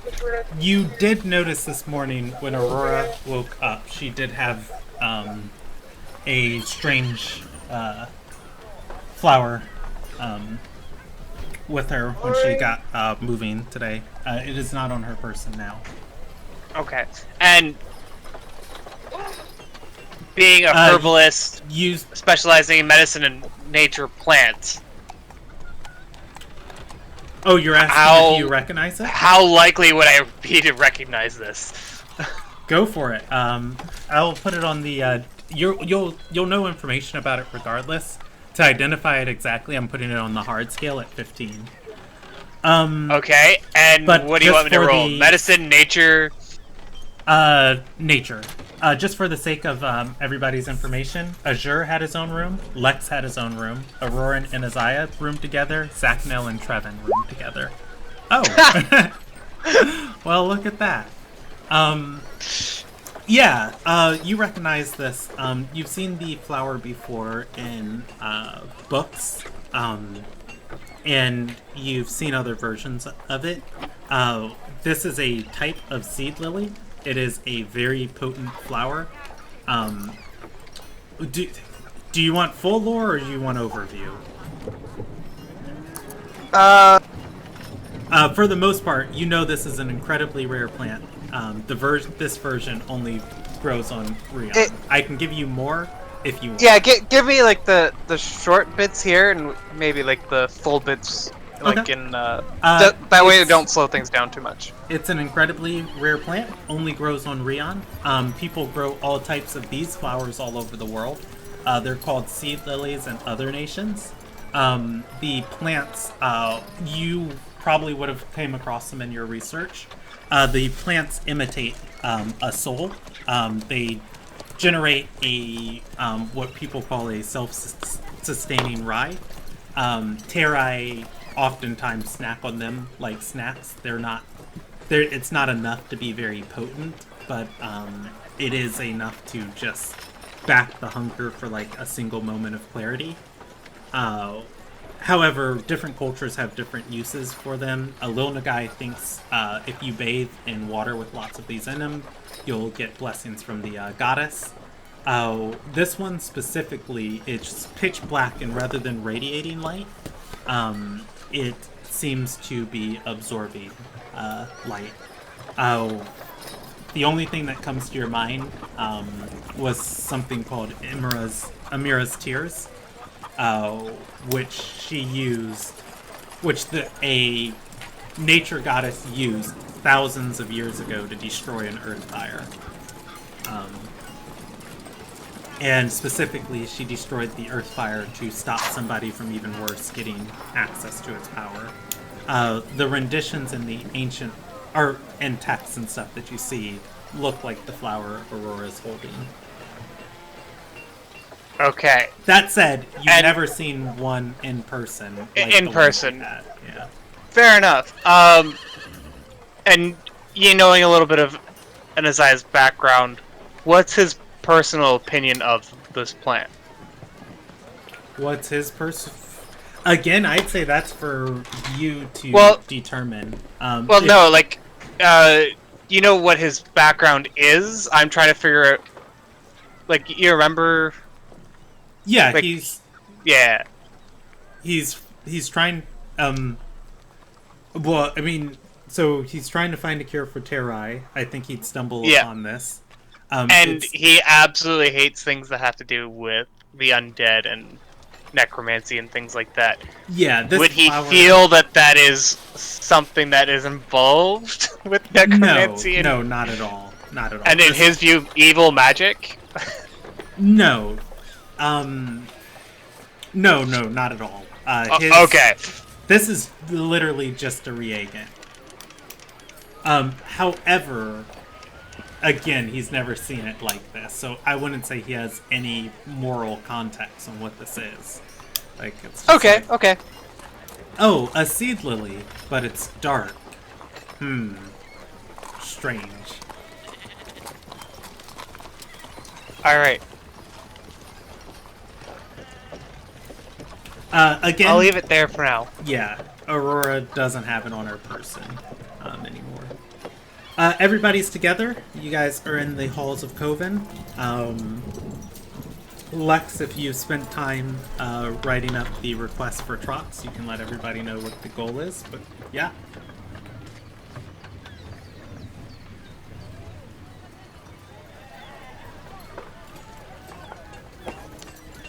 Any there?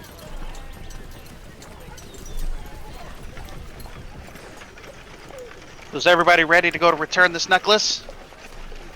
Know how to go with Trox? Lunchtime.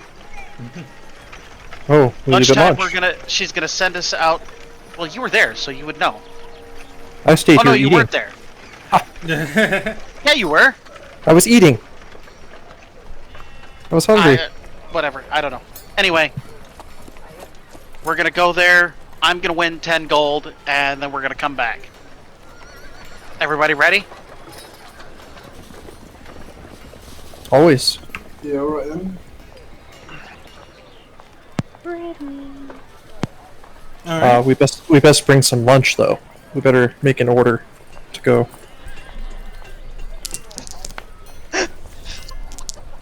Okay.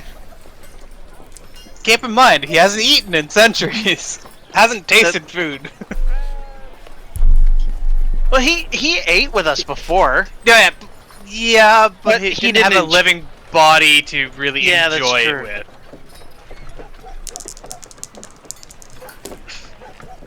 All right. Heading to Trox's office. If Lex presents her requests, Trox has already scried on the location for you guys by the time you get here. Go ahead. Just in the meantime between breakfast and lunch, and as I was reading one of the books, specifically the Phoenix one again. Okay. And Desert makes an order to have food ready to go. All right. For everyone. Everybody, gather round, hold hands, and she is going to begin casting teleport. In a instant, you guys feel yourselves ripped apart from the space that you are in Ilderon. The world shifting, another tearing sound, and landing on target. You are back at where we are south of Zewatekis. Here we go. You are back at the Emperor's sentence. That pyramid rising out of the marsh, and the pyramid barely rising out of the marsh, the swamp growing around it, but that unstable arcane energy that has erupted around the basin that is the entrance to this place. You guys can see this place has not done very well in your absence. Let's see who else has tried to go in here. There are 3 d4 of bodies around. I'll just roll a d4 3 times and add it up. 3 5. Oof. Okay.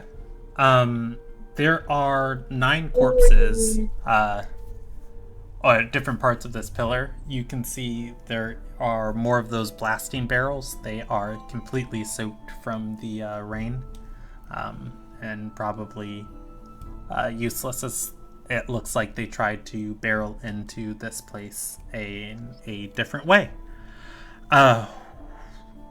Trox is going to look at this tomb, look at all the people dead around it, and shiver. And she'll say, "Alright, actually," she's gonna bite her lips and say, "I've never seen Cayenne runes before that I haven't been chased off by members of the crown. If you know how to get in there, I don't have you want to come see with us? All right. She's gonna come nod. with. But you have to be ready to meet the supernatural slayer that's been running around killing people nearby." And then gesture to the bodies. She's going to nod and say, "Well, ideally, that's why all of you are here." Well, indeed. At which point she'll throw her cloak around herself and follow behind the party. I believe, Brandon, that I made a fairly good check. Trying to remember about this place in the history check. Class session. Oh, yeah. Well, You got necklace, at least? Yeah, I think you got a nat 20 on it.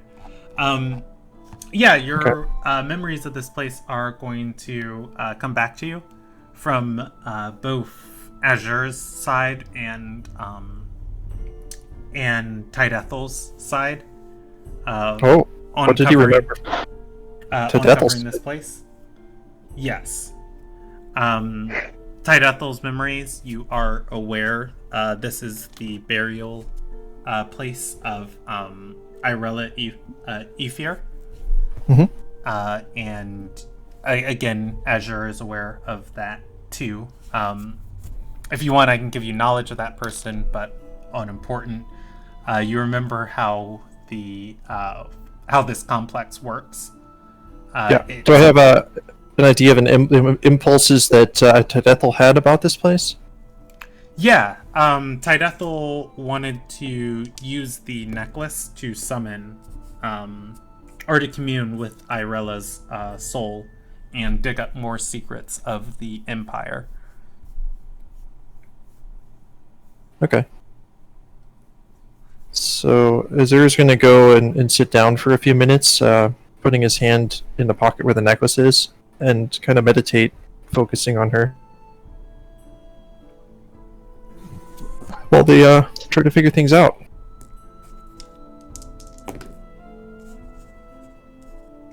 Okay. Anaziah looks back at his shirt and goes, take some of the water for the thing, or was that Kyath?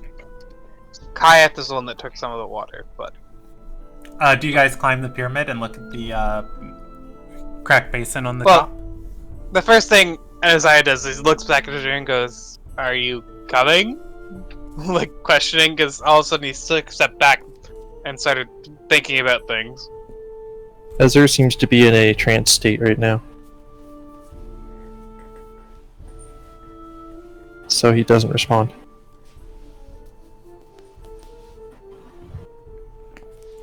Azure, if Yeah, Anaziah go over and shake you on the shoulder. Be like, "Yeah, no, not time for this." Mhm. Amazing. So in the few moments Azur had, did anything happen? Did he manage to reach anything? No, it's going to take probably some sort of potent ritual to call her spirit back, just using the necklace. Okay. Okay, so he just opens his eyes and starts walking up toward the basin. Sorry, my mic might be too close. Yep. And Isaiah looks and goes, "You okay?" Yes, I was just remembering. Oh. That's Um, good. You're remembering things. Yes, this Trevor place will is go very up familiar. to Lex, slap her on the back, slap them on the back, say, "Are you ready to go?" And give them Eyes of Night. Okay. Oh, So Lex now has dark vision.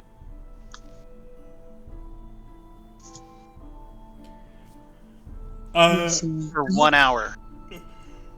for Zacnel and Azura, as Aurora, as the party approaches this pyramid, this looks much closer to like a Mayan pyramid. It is tiered. Actually looks very similar to the pyramids in Dagger Gully. It is tiered. There are flat sections of it. There's a staircase leading up to the top, at least what's emerged or what's not submerged in the swamp. There does not seem to be any sort of entrance inside of the pyramid. Your party members could be crazy.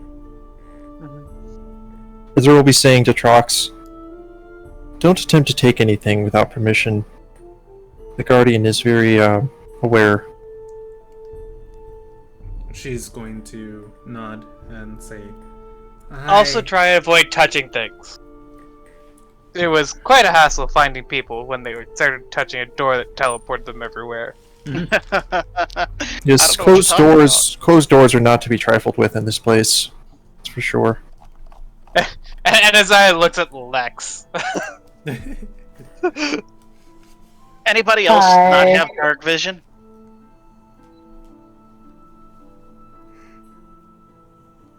But Lex is the only one without dark vision. Yes, I am human. well, an elf Actually, has some kind Azure of is vision. human now, isn't he? No, he's an elf, Oh, he's an alpha. Okay. Haha. so he Because has I can dark give vision. it up. Wait, hold on. Here's the real question: is he technically a half elf? High elf. No, but you're now half Tidethel. But his body Right? is high elven. Oh, okay. What a shame. My body is mine. Are you just trying to make it worse for him? Yes, I am. Yes. Because yeah, I can share dark vision with up to 4 creatures at this point, and that dark vision is out to 300 feet. Just so you know, Lex. Oh wow. Okay, I'll be careful. No, you don't Azure's- have. That's the point. You don't have. You can be less careful now because you can see further. Oh Azura's, yeah. Azura's curious what yours is like. Just go ahead. I This can't is share. really cool. It wouldn't do anything for you if you already have dark vision. Well, out of character, I Can't only have have 2 60 instances feet. of the same thing. But if yours is 300 feet, that's got to be an improvement. I mean, It doesn't say it would improve yours, so it wouldn't improve it. I see. So, Alright, so and who Isaiah would wants go to- in first. Okay. If I remember correctly, you had to place your feet in a position and say something. Do you remember the passcodes for this place? Do I remember off the top of my head? No, but I remember I could read them. It wasn't reading that got you the passcodes. Like there's inscriptions that I could read. Though. Yes. Reading this, the knowledge that comes to you. And I guess it's worth restating again for everyone up here. As you guys get to the top of this pyramid, there is that basin. The basin is filled with rainwater. Some of it is leaking down. This water, though, is casting shimmering auras, and it is also crackling with arcane energy. specifically reading the inscriptions around this basin, this water is the map of the complex. Without a history check, and as I'll give it to you. Everybody else who can't read Primordial will have to roll, unless you want to tell them. You remember you had to drink this water, and it gave you temporary knowledge of the complex and how to navigate it. Is there anything left from also that? Remember, because of this basin is broken, the It's water leaking. is not being properly refined. It hurt. How about Azur's check last time? Does he remember like enough to? I mean, he's still got a bottle of this water on his person, I think. Yeah, you don't remember the specific words you had to say or what it was to get in here, but you do remember drinking the water gave you insight of this entire place. Okay, did he remember that one of the water pouches he's carrying was from the water inside a different basin? That he could just bring that out? Do you still have that on you? Yeah. 70% full. I will roll you a check on, because that water has been through a lot. I'm going to roll you a check on if it's even still potent. And I'm going to give you a 10% chance. So 1 through 10, yes. Anything above is going to be no. 56. I mean, you look in the pouch of the water. It does look, as you pour just like a little bit into your hand to cup, it does look a little oily, but it does not look like what's in the basin in front of you. How does this go? Alright. This, if I remember correctly, this might hurt, guys. Wait. Give me 10 minutes, and I start to cast Purify Food and Drink as a ritual to get rid of anything that's in the water that shouldn't. Okay, do you have the, can you link that spell? Otherwise, I've got my book right in front of me. All non-magical food and drink within a 5-foot sphere is purified and rendered free of poison and disease. I will let you do that. The water does not seem to change. Azur will just pour his water bottle into that basin then, since it seems to be useless. I'm trying to help. Azur's water is purified, by the way. Azur pours clean drinking water into there. Oh. Azur, don't you have a second thing of cursed water? Yes. Do I? Yes, no, I do. you drank that already. Oh, you drank. Okay, yeah. Well, I drank part of it and then poured it out. Yeah. I was proving a point. Yeah. And as I was gonna check his pockets for like a container, because I think you needed water to get out again. Yeah, there was a second basin down there. Yeah. That's where Kaya took the water. That's where Azur took the water from. But his water is not potent. Oh, okay. But would he remember there was water in that one? Well, Azur probably does. No, the information, yeah. I would say whatever you guys know now, you know now. Damn it. Alright. So what are we going to do? Sit pain? There will be some pain involved, I believe. Unless Trevin's ritual worked. I'm no stranger to pain. Yep. And Isaiah's gonna drink a bit of the water from the basin. In Isaiah, you are going to take 4 points of lightning damage as the arcane energy flows through you.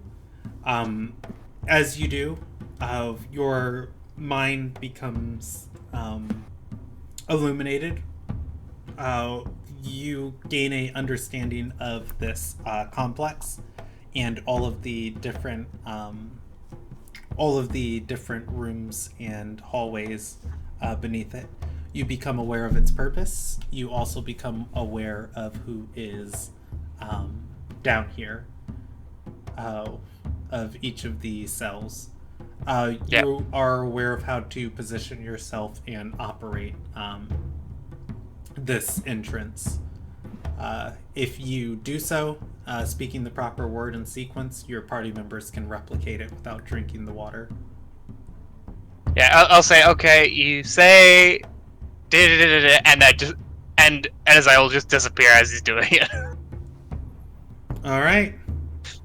Inaziah speaks gibberish to you all. If you repeat the gibberish and stand as he did, you should be able to move about this complex. That said, who all is going in? Who all is waiting for Inaziah to return? Trox steps up, places her hands on the basin, repeats the incantation, and in a almost a flash of lightning, she is gone. Ezra goes in as well, the same way. Trevin motions for everybody to go before him. Yeah. I'm gonna go. Alright. Okay then. And then after everybody goes, Trevin dips both hands in and takes a big old drink of it. Okay. I'm going to. I'm gonna roll you 2d4. Okay. Wouldn't normally. Oh my goodness gracious! This d4 is killing you guys. I'm just gonna give you the damage. I'm gonna switch d4s now for the rest of the night. You're gonna take 8 points of damage. Yes. Of lightning damage. Just max rolls 2 times in a row. 3 times. Yeah, 3 times in a row. This d4 does not roll other things. Okay. Awesome. I love it. Do you want me to explain the complex to you? But you gain an understanding of it. Yeah, no, it's fine. I can Okay. see it. I remember most of it. Alrighty. You guys teleport down into the main chamber. It is rancid with the smell of decaying and dead bodies. The blood that was fairly fresh when you guys were last here, painting this long hallway as a puddle on the floor and dragged across the walls. The blood is dried. It is a uncomfortable kind of crusting, cracking situation as you walk across this puddle of blood. Looking down this hallway, it extends for 5, 10, 15, 20, 25, 30, 35, 40, 45, 50, 55, 60, 65, 70 to the edge of some people's dark vision, and then Trevin and Lex, you know that chamber down there straight to the south, about 75 feet southwards through this hall. You can see the doorway. I can still see too, right? Oh, yeah. If you've got over 60 feet of dark vision, you see all the way to the end of this hallway. There are certain paths that lead off here, and there certain paths that lead off westward, but for the most part, you guys are free to roam this complex. Now, having drank the water, I would know where the body that we're supposed to return the necklace to, right? Yes. I'm going to put this in your guys' channel. It's in here. Yeah. Oh. And there were 2 doors into that. I think one came off of this chamber. Yep. You guys are going to room 6. And what I've linked below. I'm not going to make you guys roll anything for it. You've navigated this place before. Walking away from this basin down the dark hallway. Everybody who has dark vision, is able to see in this area as the dim grayness that dark vision normally entails. Walking into chamber 6. Let me pull out my description for this. You can see more of these bodies on the ground of the different thieves that tried to loot this place. That huge pile of treasure is still stacked in the room. For Aurora and Zachnel, stepping into this room, you can see in the middle there is a tiered platform. There is a sarcophagus that is partially open. All around the sarcophagus is piles of coins, piles of gemstones, scrolls, and different items, different vials. Also within this room are more of those decaying bodies. Near the door, somebody has scrawled in their blood on the wall, abandon all hope. The final thing you guys notice stepping into this room, there are a huge amount of those explosive casts down here in the hallway just north of this room. They were ready to blast their way through the wall into here. You guys... And as I will stop, we'll look at the gold, go, oh yeah, look at the others and go, don't take anything. This guardian is not something you want to piss off. Speaking Yeah. of which, I remember from experience. burning into the room, that spectral figure of flames is going to return. And Melanin, at last! I've returned. he is going to say, my wrath is given to those deserving. He's going to look towards Azure and say, what is that? Does he know you? No. He's going to look at you and say, you and I have not crossed paths, but to know of this place, you've come with those who have. You have my necklace? Yes, we do. Is there As I will go, technically he's the one that made the deal with you to find your necklace. Azur will walk up towards the woman and pull the necklace out of his pocket, Okay. the casket, and he'll go ahead and fasten it around her neck again. As you do, Azure, where you might expect like a decaying corpse like the rest of everything in here, it's actually kind of shocking looking at this woman as she seems perfectly preserved, almost in stasis. He'll whisper her name as he does it.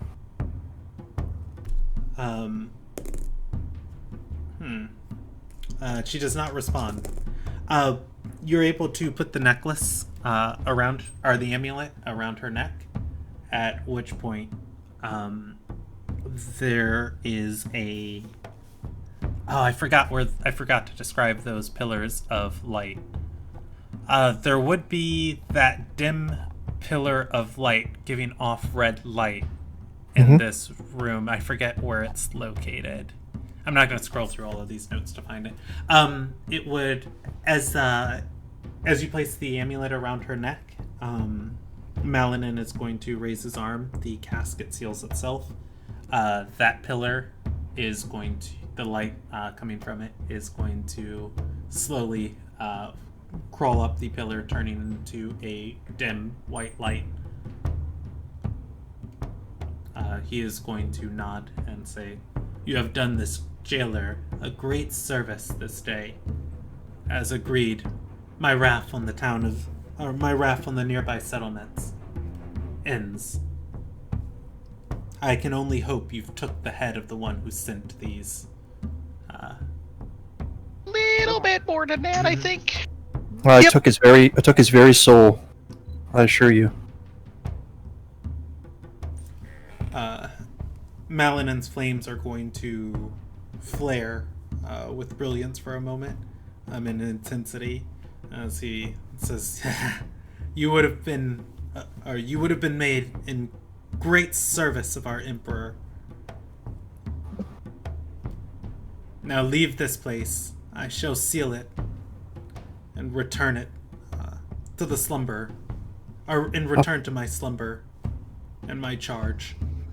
A question first, Melanie. Do you remember what was it that you did in your life before taking this charge? What was your faith, your profession? Melanin is going to say, DM is remembering the name of the leader of the Kayak Empire. I have to look up the family name. Just give me un secondo. While that's happening, I'm gonna take out a silver piece from my coin purse and flick it onto the pile. Okay. He's going to say, I served the Ratty family after the Emperor, or after the final Emperor had won Diamedite's favor. I was gifted upon them. Until the fall of the Empire, I was at their call, their requests. I see. In what capacity? Were you their guard, their healer, their hound? Their Laurel. A laurel? He nods. I was created by Diamedite himself. I was a Wow. symbol of his favor for their family. So you're a construct of something like a god?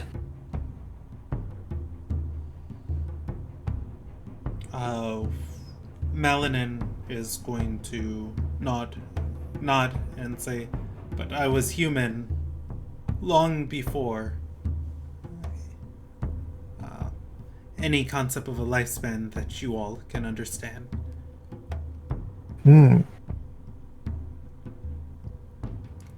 At which point he is going to then say, I grow tired of this expenditure. I seek to rest. Leave Farewell, this place and you won't be sealed. Azure takes a hint and heads toward the Yeah. exit. And his eye is moving too. Yeah. Trox Everyone is, just going.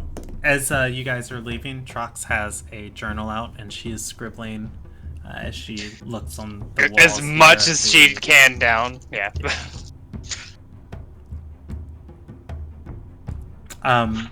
You guys can return to the last basin. I will say you were so brief in your time here. Between Trevin and Isaiah, you guys maintain your knowledge of this place. You can operate the basin, speaking, a string of words. You are going to ignite what little magic is left in this place, returning you guys above the pyramid. Azure would wait for Trox, make sure she goes first. Oh yeah, she does. She's not gonna get trapped down here. Well, use And- discovering something. And when you die with. Trox gets out, and Isaiah will flip to his page of notes and show it to her, and just let her copy it over to hers. Okay. All right. At which point, after you guys emerge, the magic that is causing pieces of this pyramid to levitate above the basin that swirling storm of energy and magic around the basin is going to retract slowly. Things begin falling. The water inside of the basin losing its crackle. Soon, this place looks like nothing but a set of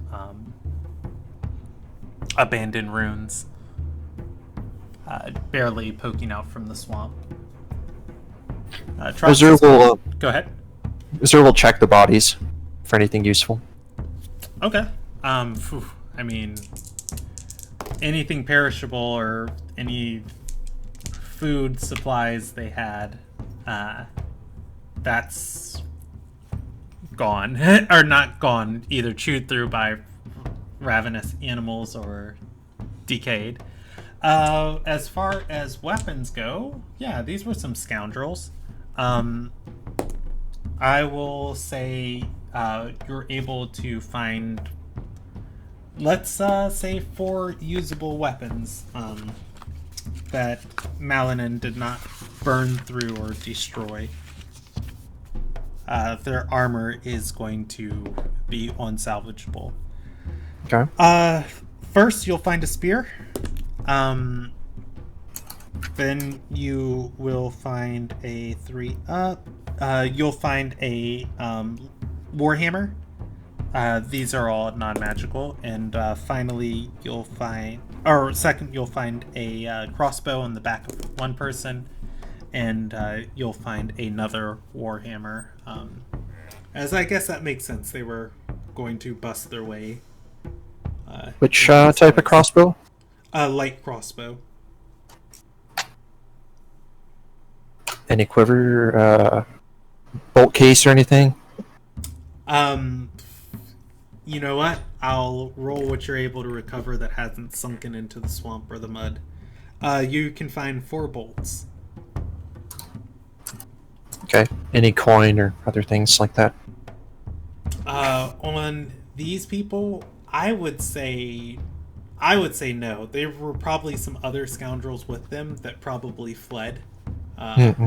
You know, picking what they can off the bodies and running. Okay. That said, you guys have completed your quest to Malinin.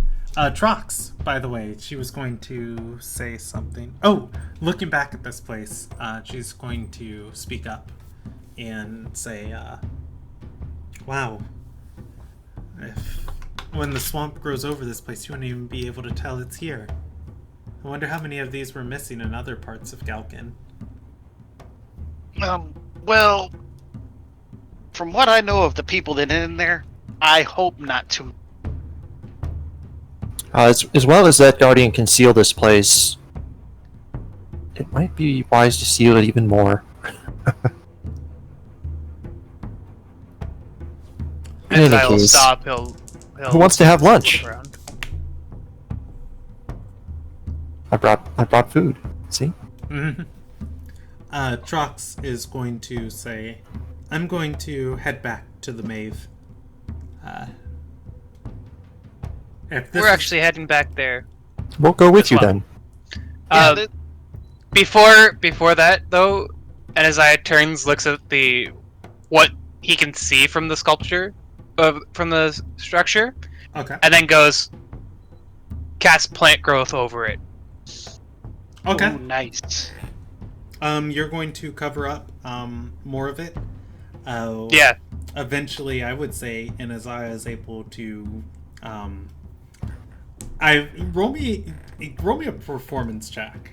I'm gonna give you a interval of out of what was visible. I'm gonna say you cover up 90% of it.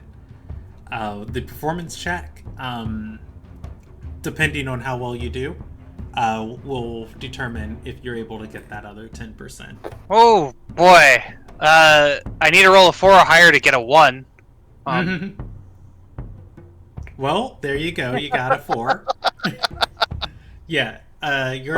No. Oh yeah. No. Yeah. Do you need I a little got guidance in what you're doing there, man? seems like you're having trouble. In his eye, you're able to cover up most of the structure, just the top peaks of the stone coming out of it. And you've seen strange structures like this when you guys walked through, the woods south of Beechwood Retreat, and you were going through the area with the gargoyles, and you came across the lady. So it's not. Sometimes you just stumble across stuff like this on Galkin. Yeah, it happens. Yeah, it's a pretty good job you did. Pretty good job. That said, yes, Trox is going to clear out a area of the ground,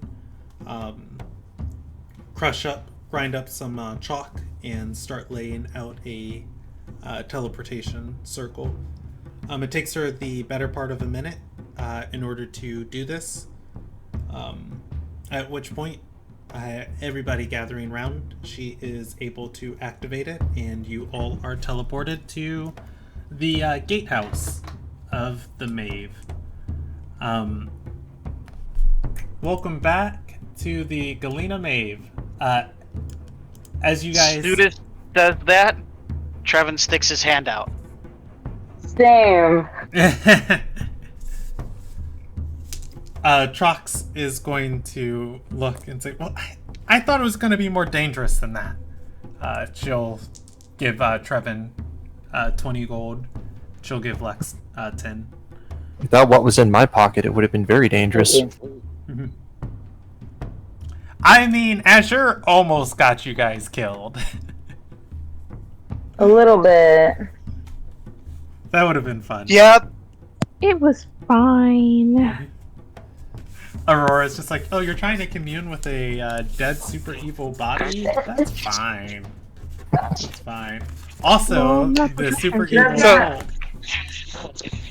what's up? So, I was just gonna say, for Panda's knowledge, what he tried to do was resurrect a person that was so dangerous they could single-handedly destroy the world. Mm-hmm. Yeah. Azure tried having a conversation with him. Not Yeah, resurrect. no, just nonchalantly. That said, for those of you who haven't been to the gatehouse before, this is actually a customs office for the people going into the Mave. It is incredibly frigid here. You are aware you did not teleport anywhere near the Mave. Wherever you are, it is only a brief moment that you're in this frigidness as you walk by the different mage guards that are in here. It is a circular room, and there are pillars on the bottom floor of this room with different hallways and different doors leading into it. The one you guys come out of, you are in the center of this circular room. There are people on the second floor. They are watching, looking down.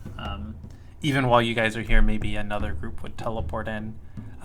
Walking down through the center hallway, opening the door. I forget the exact name of the spell. I think it's actually Arcane Door. You guys are able to step through, and you are in the Academy of Divination in Galena Mave.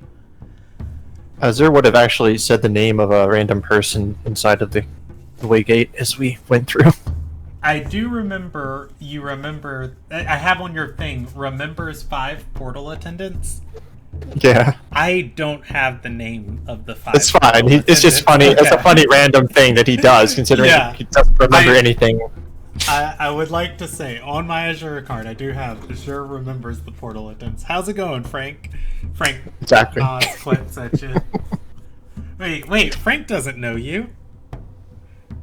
But I mean... Yeah, so he goes, how you going, Frank? And Frank goes, what? What? Who is this guy? He's got a tattoo on his butt, so he's one of us. Alright. But hey, whoa, how does Frank know this already? They're friends. I'm kidding. Alright, so you guys are back in the Mave. Do you want to do anything else? as soon as you're back, Trox is going to nod towards you guys and head back off towards her office. Trevin would like to go find the place where you can get like all your spell components and everything. Okay. You'd be able to requisition stuff from the quartermaster and her servants, Freydanea. Fantastic. I want to make sure that I have at least 2 diamonds worth 300 gold. Ooh.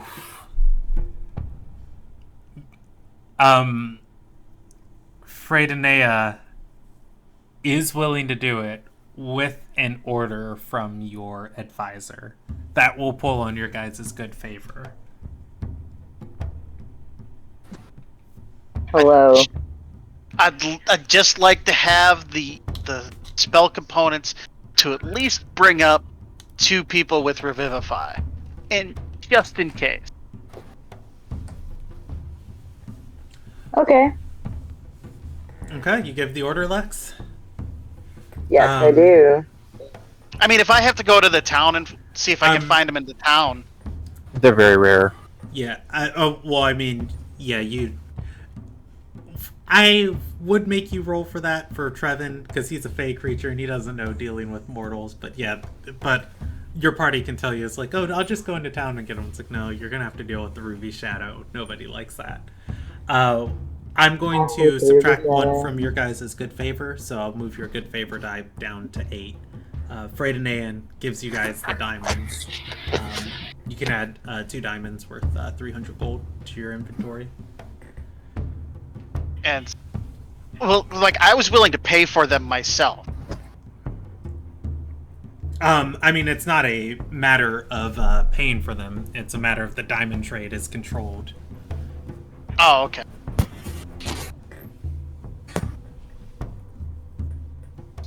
Now, You Enezai's can buy gonna them, sit but down the and Ruby look at Shadow only Lex. lets so many of them go, ever. Hello.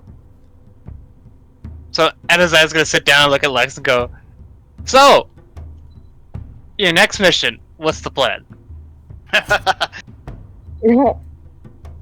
Yeah, boss. Honey. How do we improve favor with the shield hand?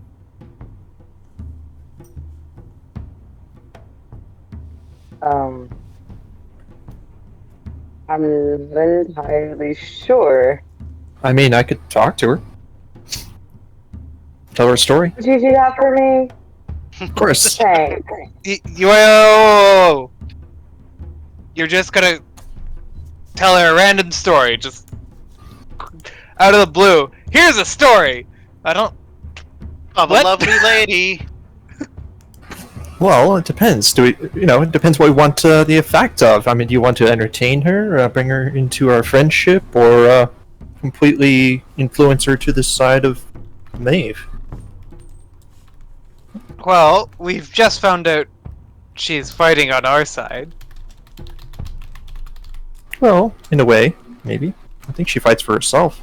She wanted- fights for herself, but she's fighting the same enemy. We have a common enemy. She failed, and that whole city is gone. True, we were there as well. Yeah, we failed too. Right? So, maybe, together, we won't fail. Great. Let's go pitch that to her then. Now, how are we gonna phrase this? Like, obviously we can't just walk into her compound and be like, "Hey, we used to be trying to fight against you. Now we're here to be on your side." Not gonna work. Well, she's a person of rank. Are any of you a person of rank? Why? Now might be a bad time to bring it up. But I believe Aurora might have some pull. Oh? And as I goes, I prefer not to speak about my family.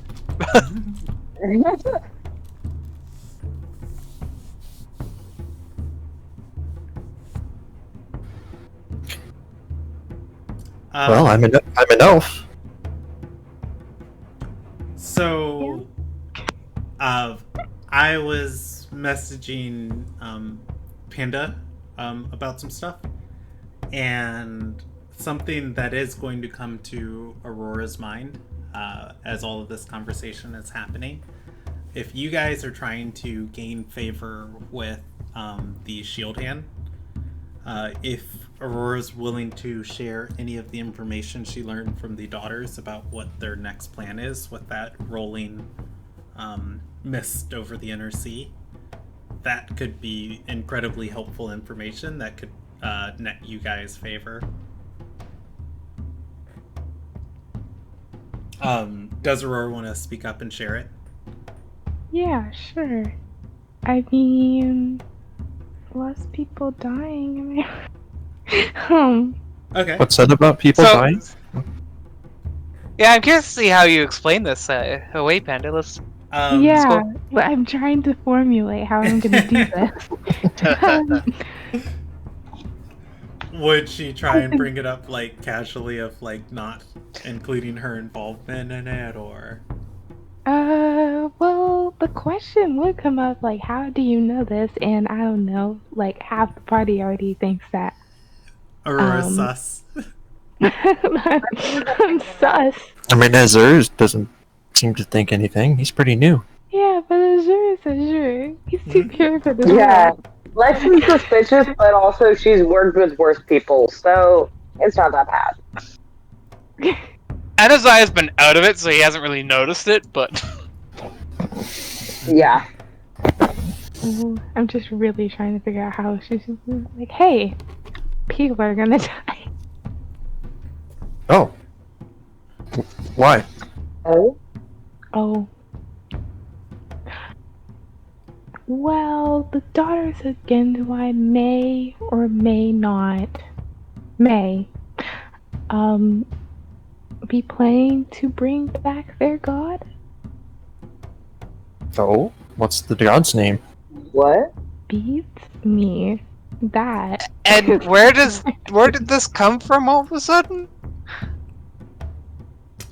Azur looks around if anyone else... Information, right? Everybody anyone else in the anyone else party hear can us? roll me a Arcana check. Arcana check. Not the Arcana check. Thanks. 1, 13, 11! 11. Wait, No, hold on, it's hold on. 1, 11, 11. Yeah. Then Alright, so Wow, that's good for for everyone who hit DC 10, nobody got to the next threshold of 15.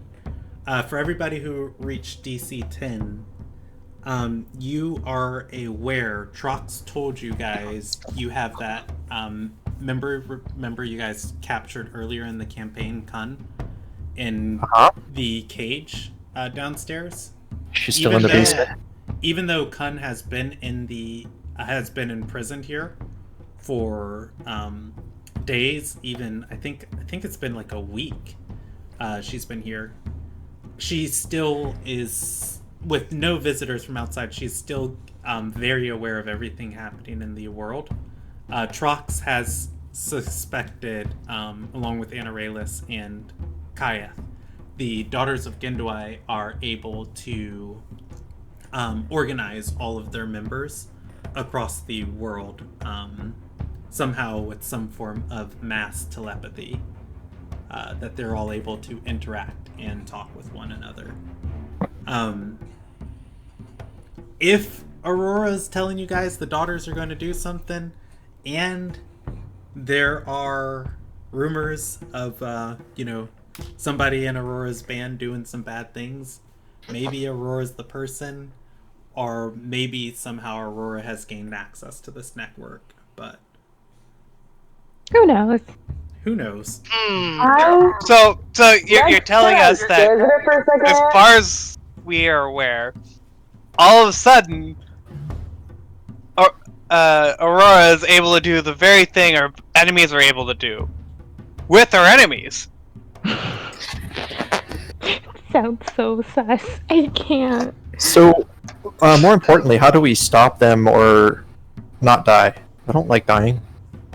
Well, I would hope you would not. Tried it. Well, Wasn't fun. I know. It really it didn't seem like that. Culture therapy went okay. I woke up with They didn't seem to know what they were talking about. I woke up with this black lily and this recipe. Apparently, what I assume is that I do the recipe, I plant it in the soil with whatever recipe this is, and we go to sleep. We're okay. Well, at least we are. I'm not aware about other people. So Can I when? see the recipe? you had a dream about this, and we know that Khan is able to communicate with the daughters again to why being locked in a cell all by herself with no visitors. Mm-hmm.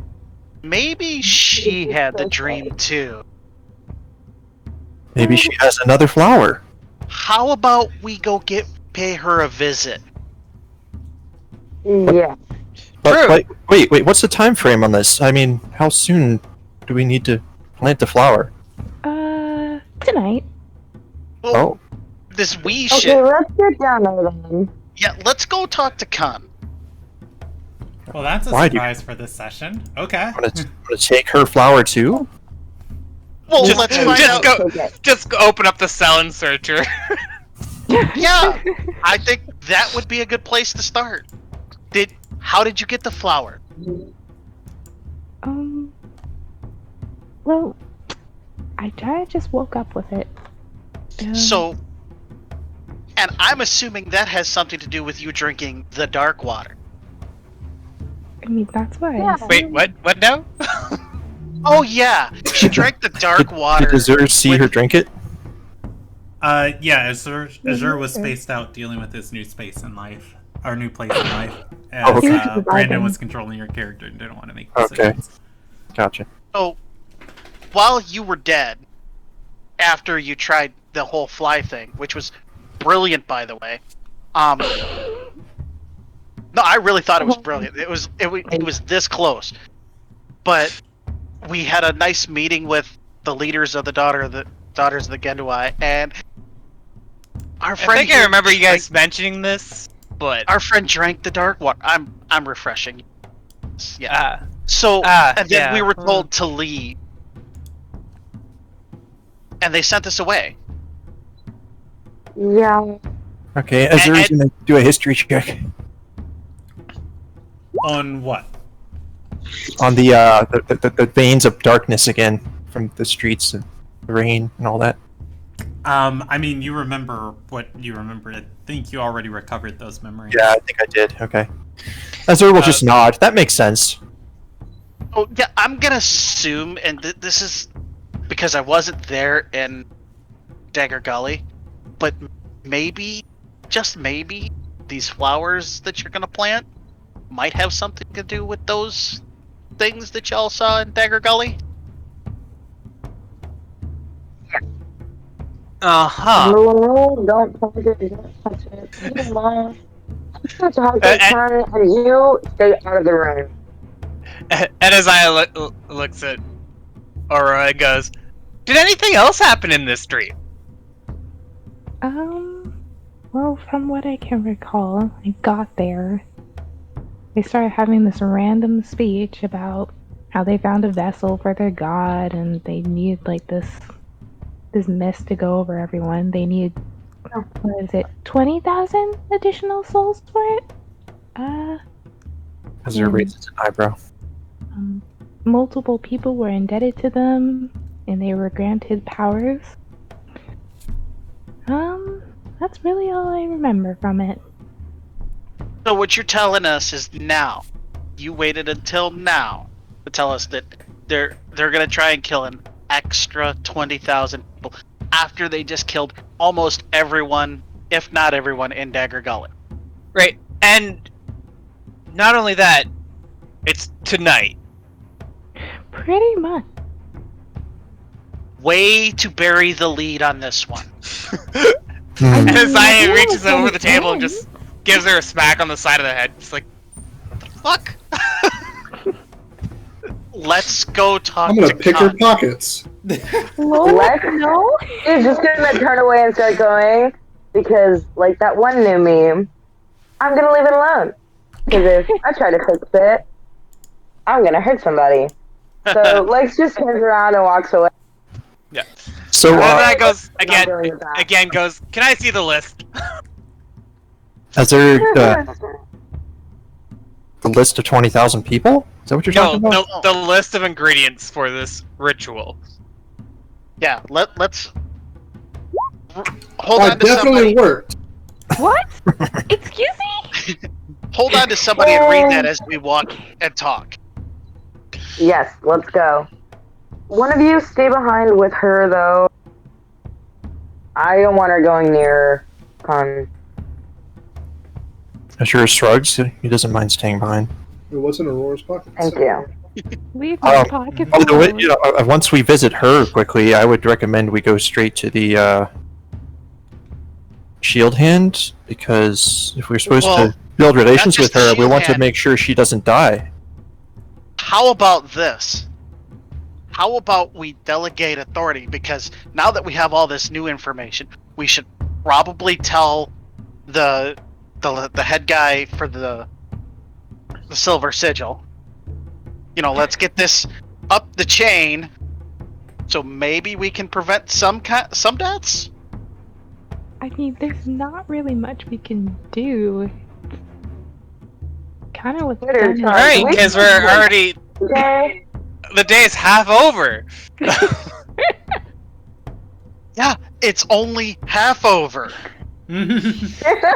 Yeah, but you have to also understand here, there are only a few of these flowers, and beyond my knowledge, there is no other way surviving this mess. Can you Then we'll describe? evacuate everyone out of the area. It's. Well, if Who Khan has one, you should take it from her, because she can't plant it anyway in a cell. Plus, did you see any of the faces of anybody else at this meeting? Were you? I'll allow Aurora perception or history checks if you want to try and recall. I'll try and recall.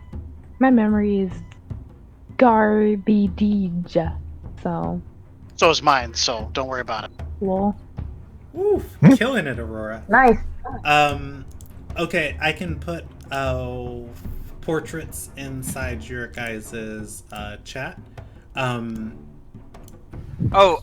If you have questions about anybody you recall Panda as a player, you're able to bring up.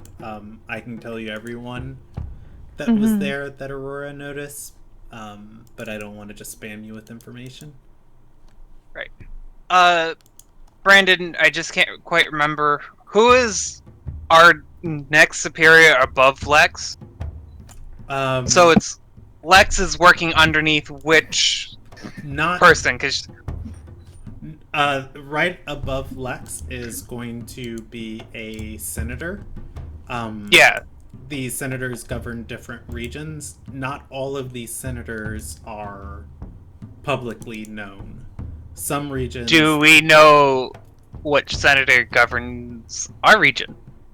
Oh, for Kraylor's Fist, that would be the person in charge of the Clutch, and the Darken Empire. You do not. Their identity is hidden.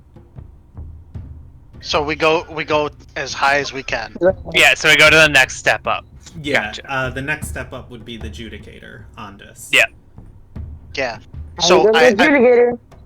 I believe we should send someone to the adjudicator, someone to interrogate Khan, Take it, Tina. and someone to notify a couple of other of the whatever Lex's new position is, because I can't remember right now. Advisors. So that Advisors.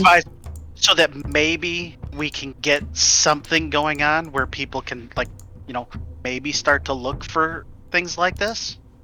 Alright. Yeah. You know, just throw out an APB and pray. Alright. Yeah. Here Azure and Aurora, I suppose. or yeah, you guys should go directly to the top. I believe our advisor should go with them to, if you're speaking directly to the adjudicator. That would probably be a good idea. Right? Because you would be Yeah. the representative. Yeah, you can't just send a couple of Okay. schleps up to the boss and expect, Not even if I order Real quick, you. guys, before we get too far, I just kind of want to handle things that were in the queue.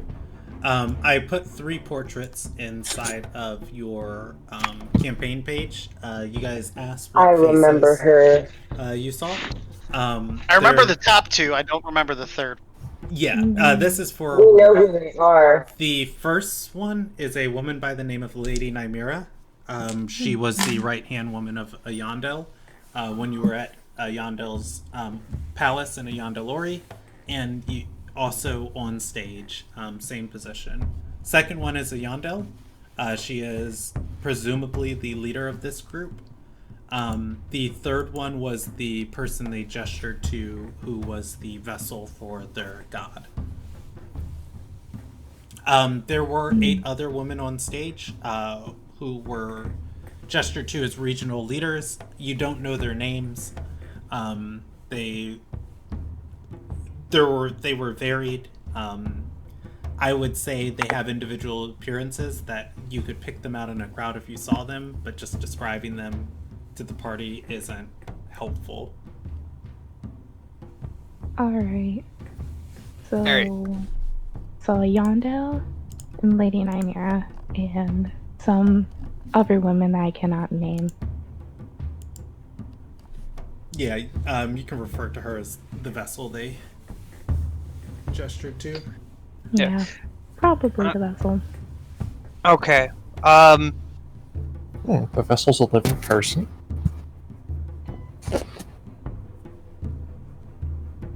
Here's my plan. Lex, you take Aurora and Azure, speak to the adjudicator, explain the information that we just acquired. Trevin, go find I Kaya. think it would. I think find it would Kaya. be. Well, hold on. I think it would be more pressing for me to go to Cone, because for some reason, I don't know why, but I did prepare Zone of Truth today. Oh, you're gonna ask your questions? I was just gonna search. You can search and do whatever you want, but with Zone of Truth there's a possibility that we'll get some answers. Okay.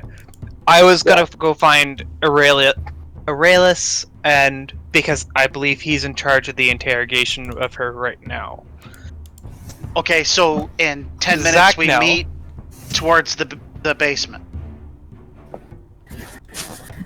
Zachnel, would you like to accompany us, or do you have any other ideas? I'll just roll with you, I suppose. Okay.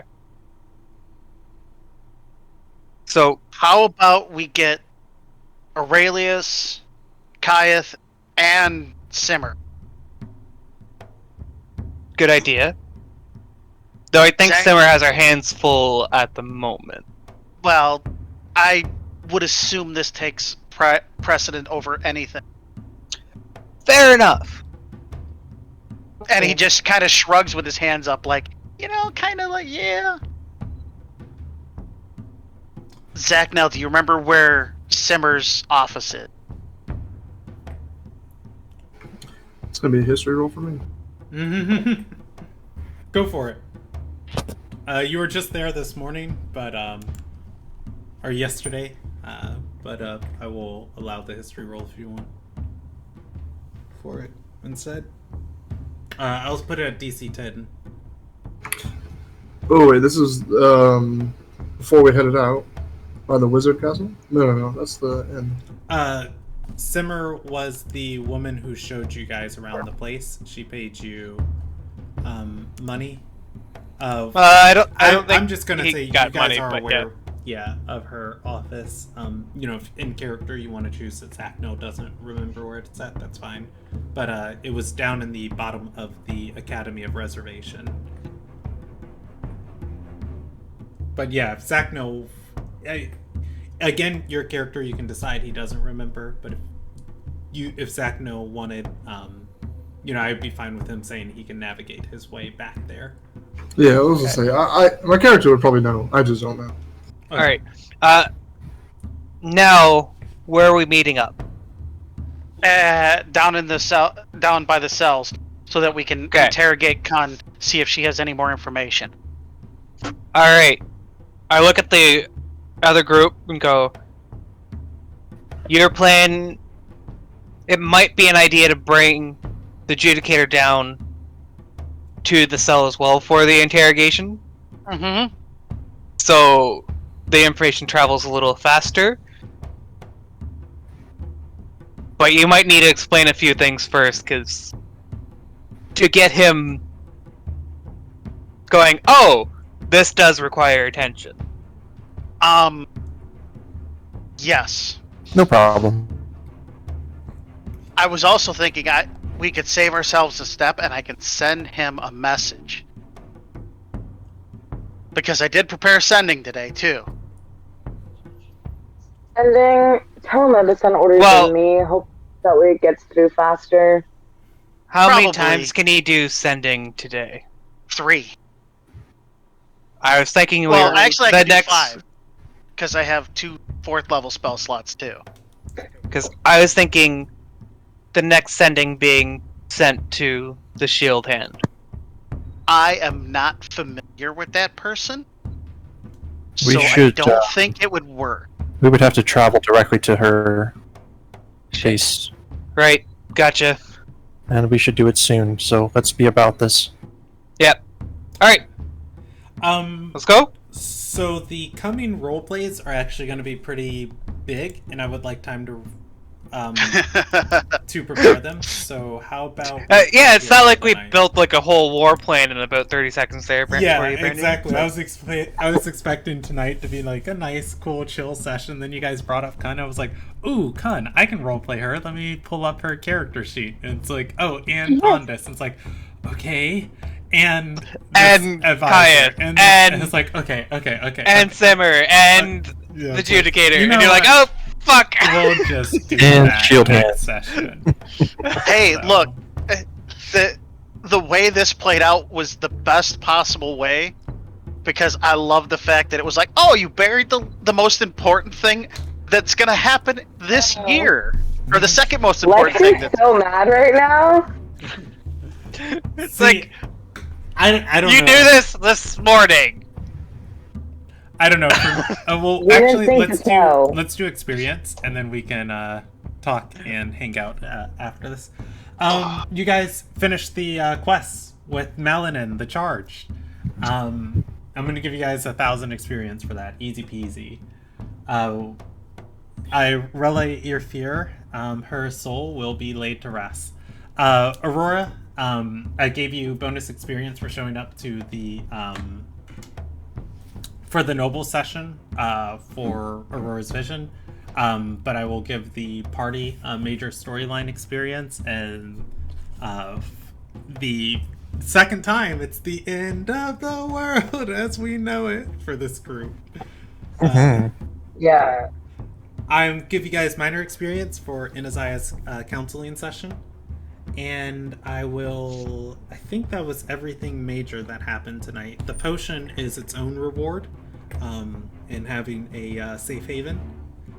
And his eyes gonna ask again for the list of ingredients for this ritual. Remind me and I'll add it to my notes, and we can, in all of the big coming stuff, we can make sure that gets handled.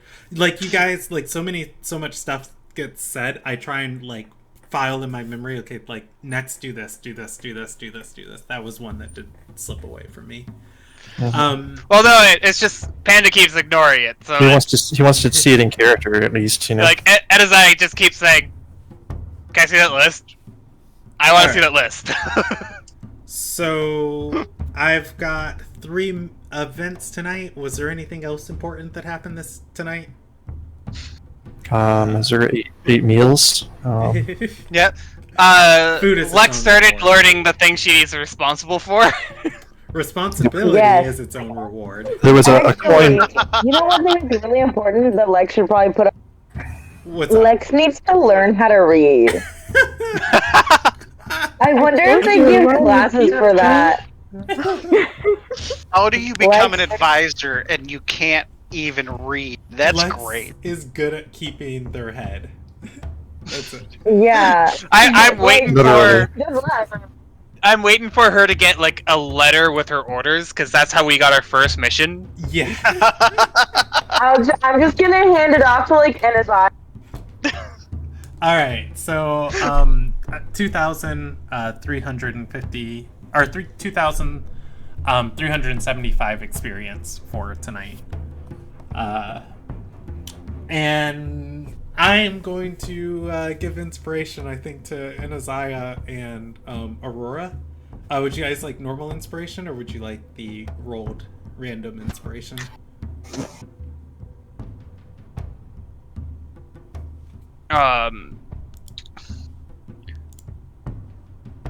I'll do a random inspiration. Oh, okay. And I did not see your message invalid until just now.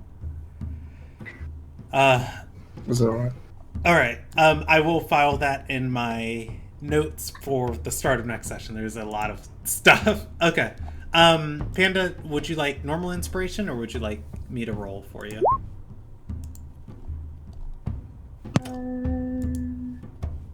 You roll. Okay. For Inazaya, you get normal inspiration. Panda, I'm gonna move that since you guys are at a higher tier. I'm gonna move that experience up. I'm going to move that to 800 experience. Do you want to divide it amongst the party, or do you want to keep it for yourself? I'm dividing. Okay. How many of you guys? 6? 6. Let me. So tonight's total experience is plus 2, 3, 7, 5. 2,508 experience. You know what? 2,510. Just make it easy for everyone. Is that Why? total or is that in addition? In total, 2,510.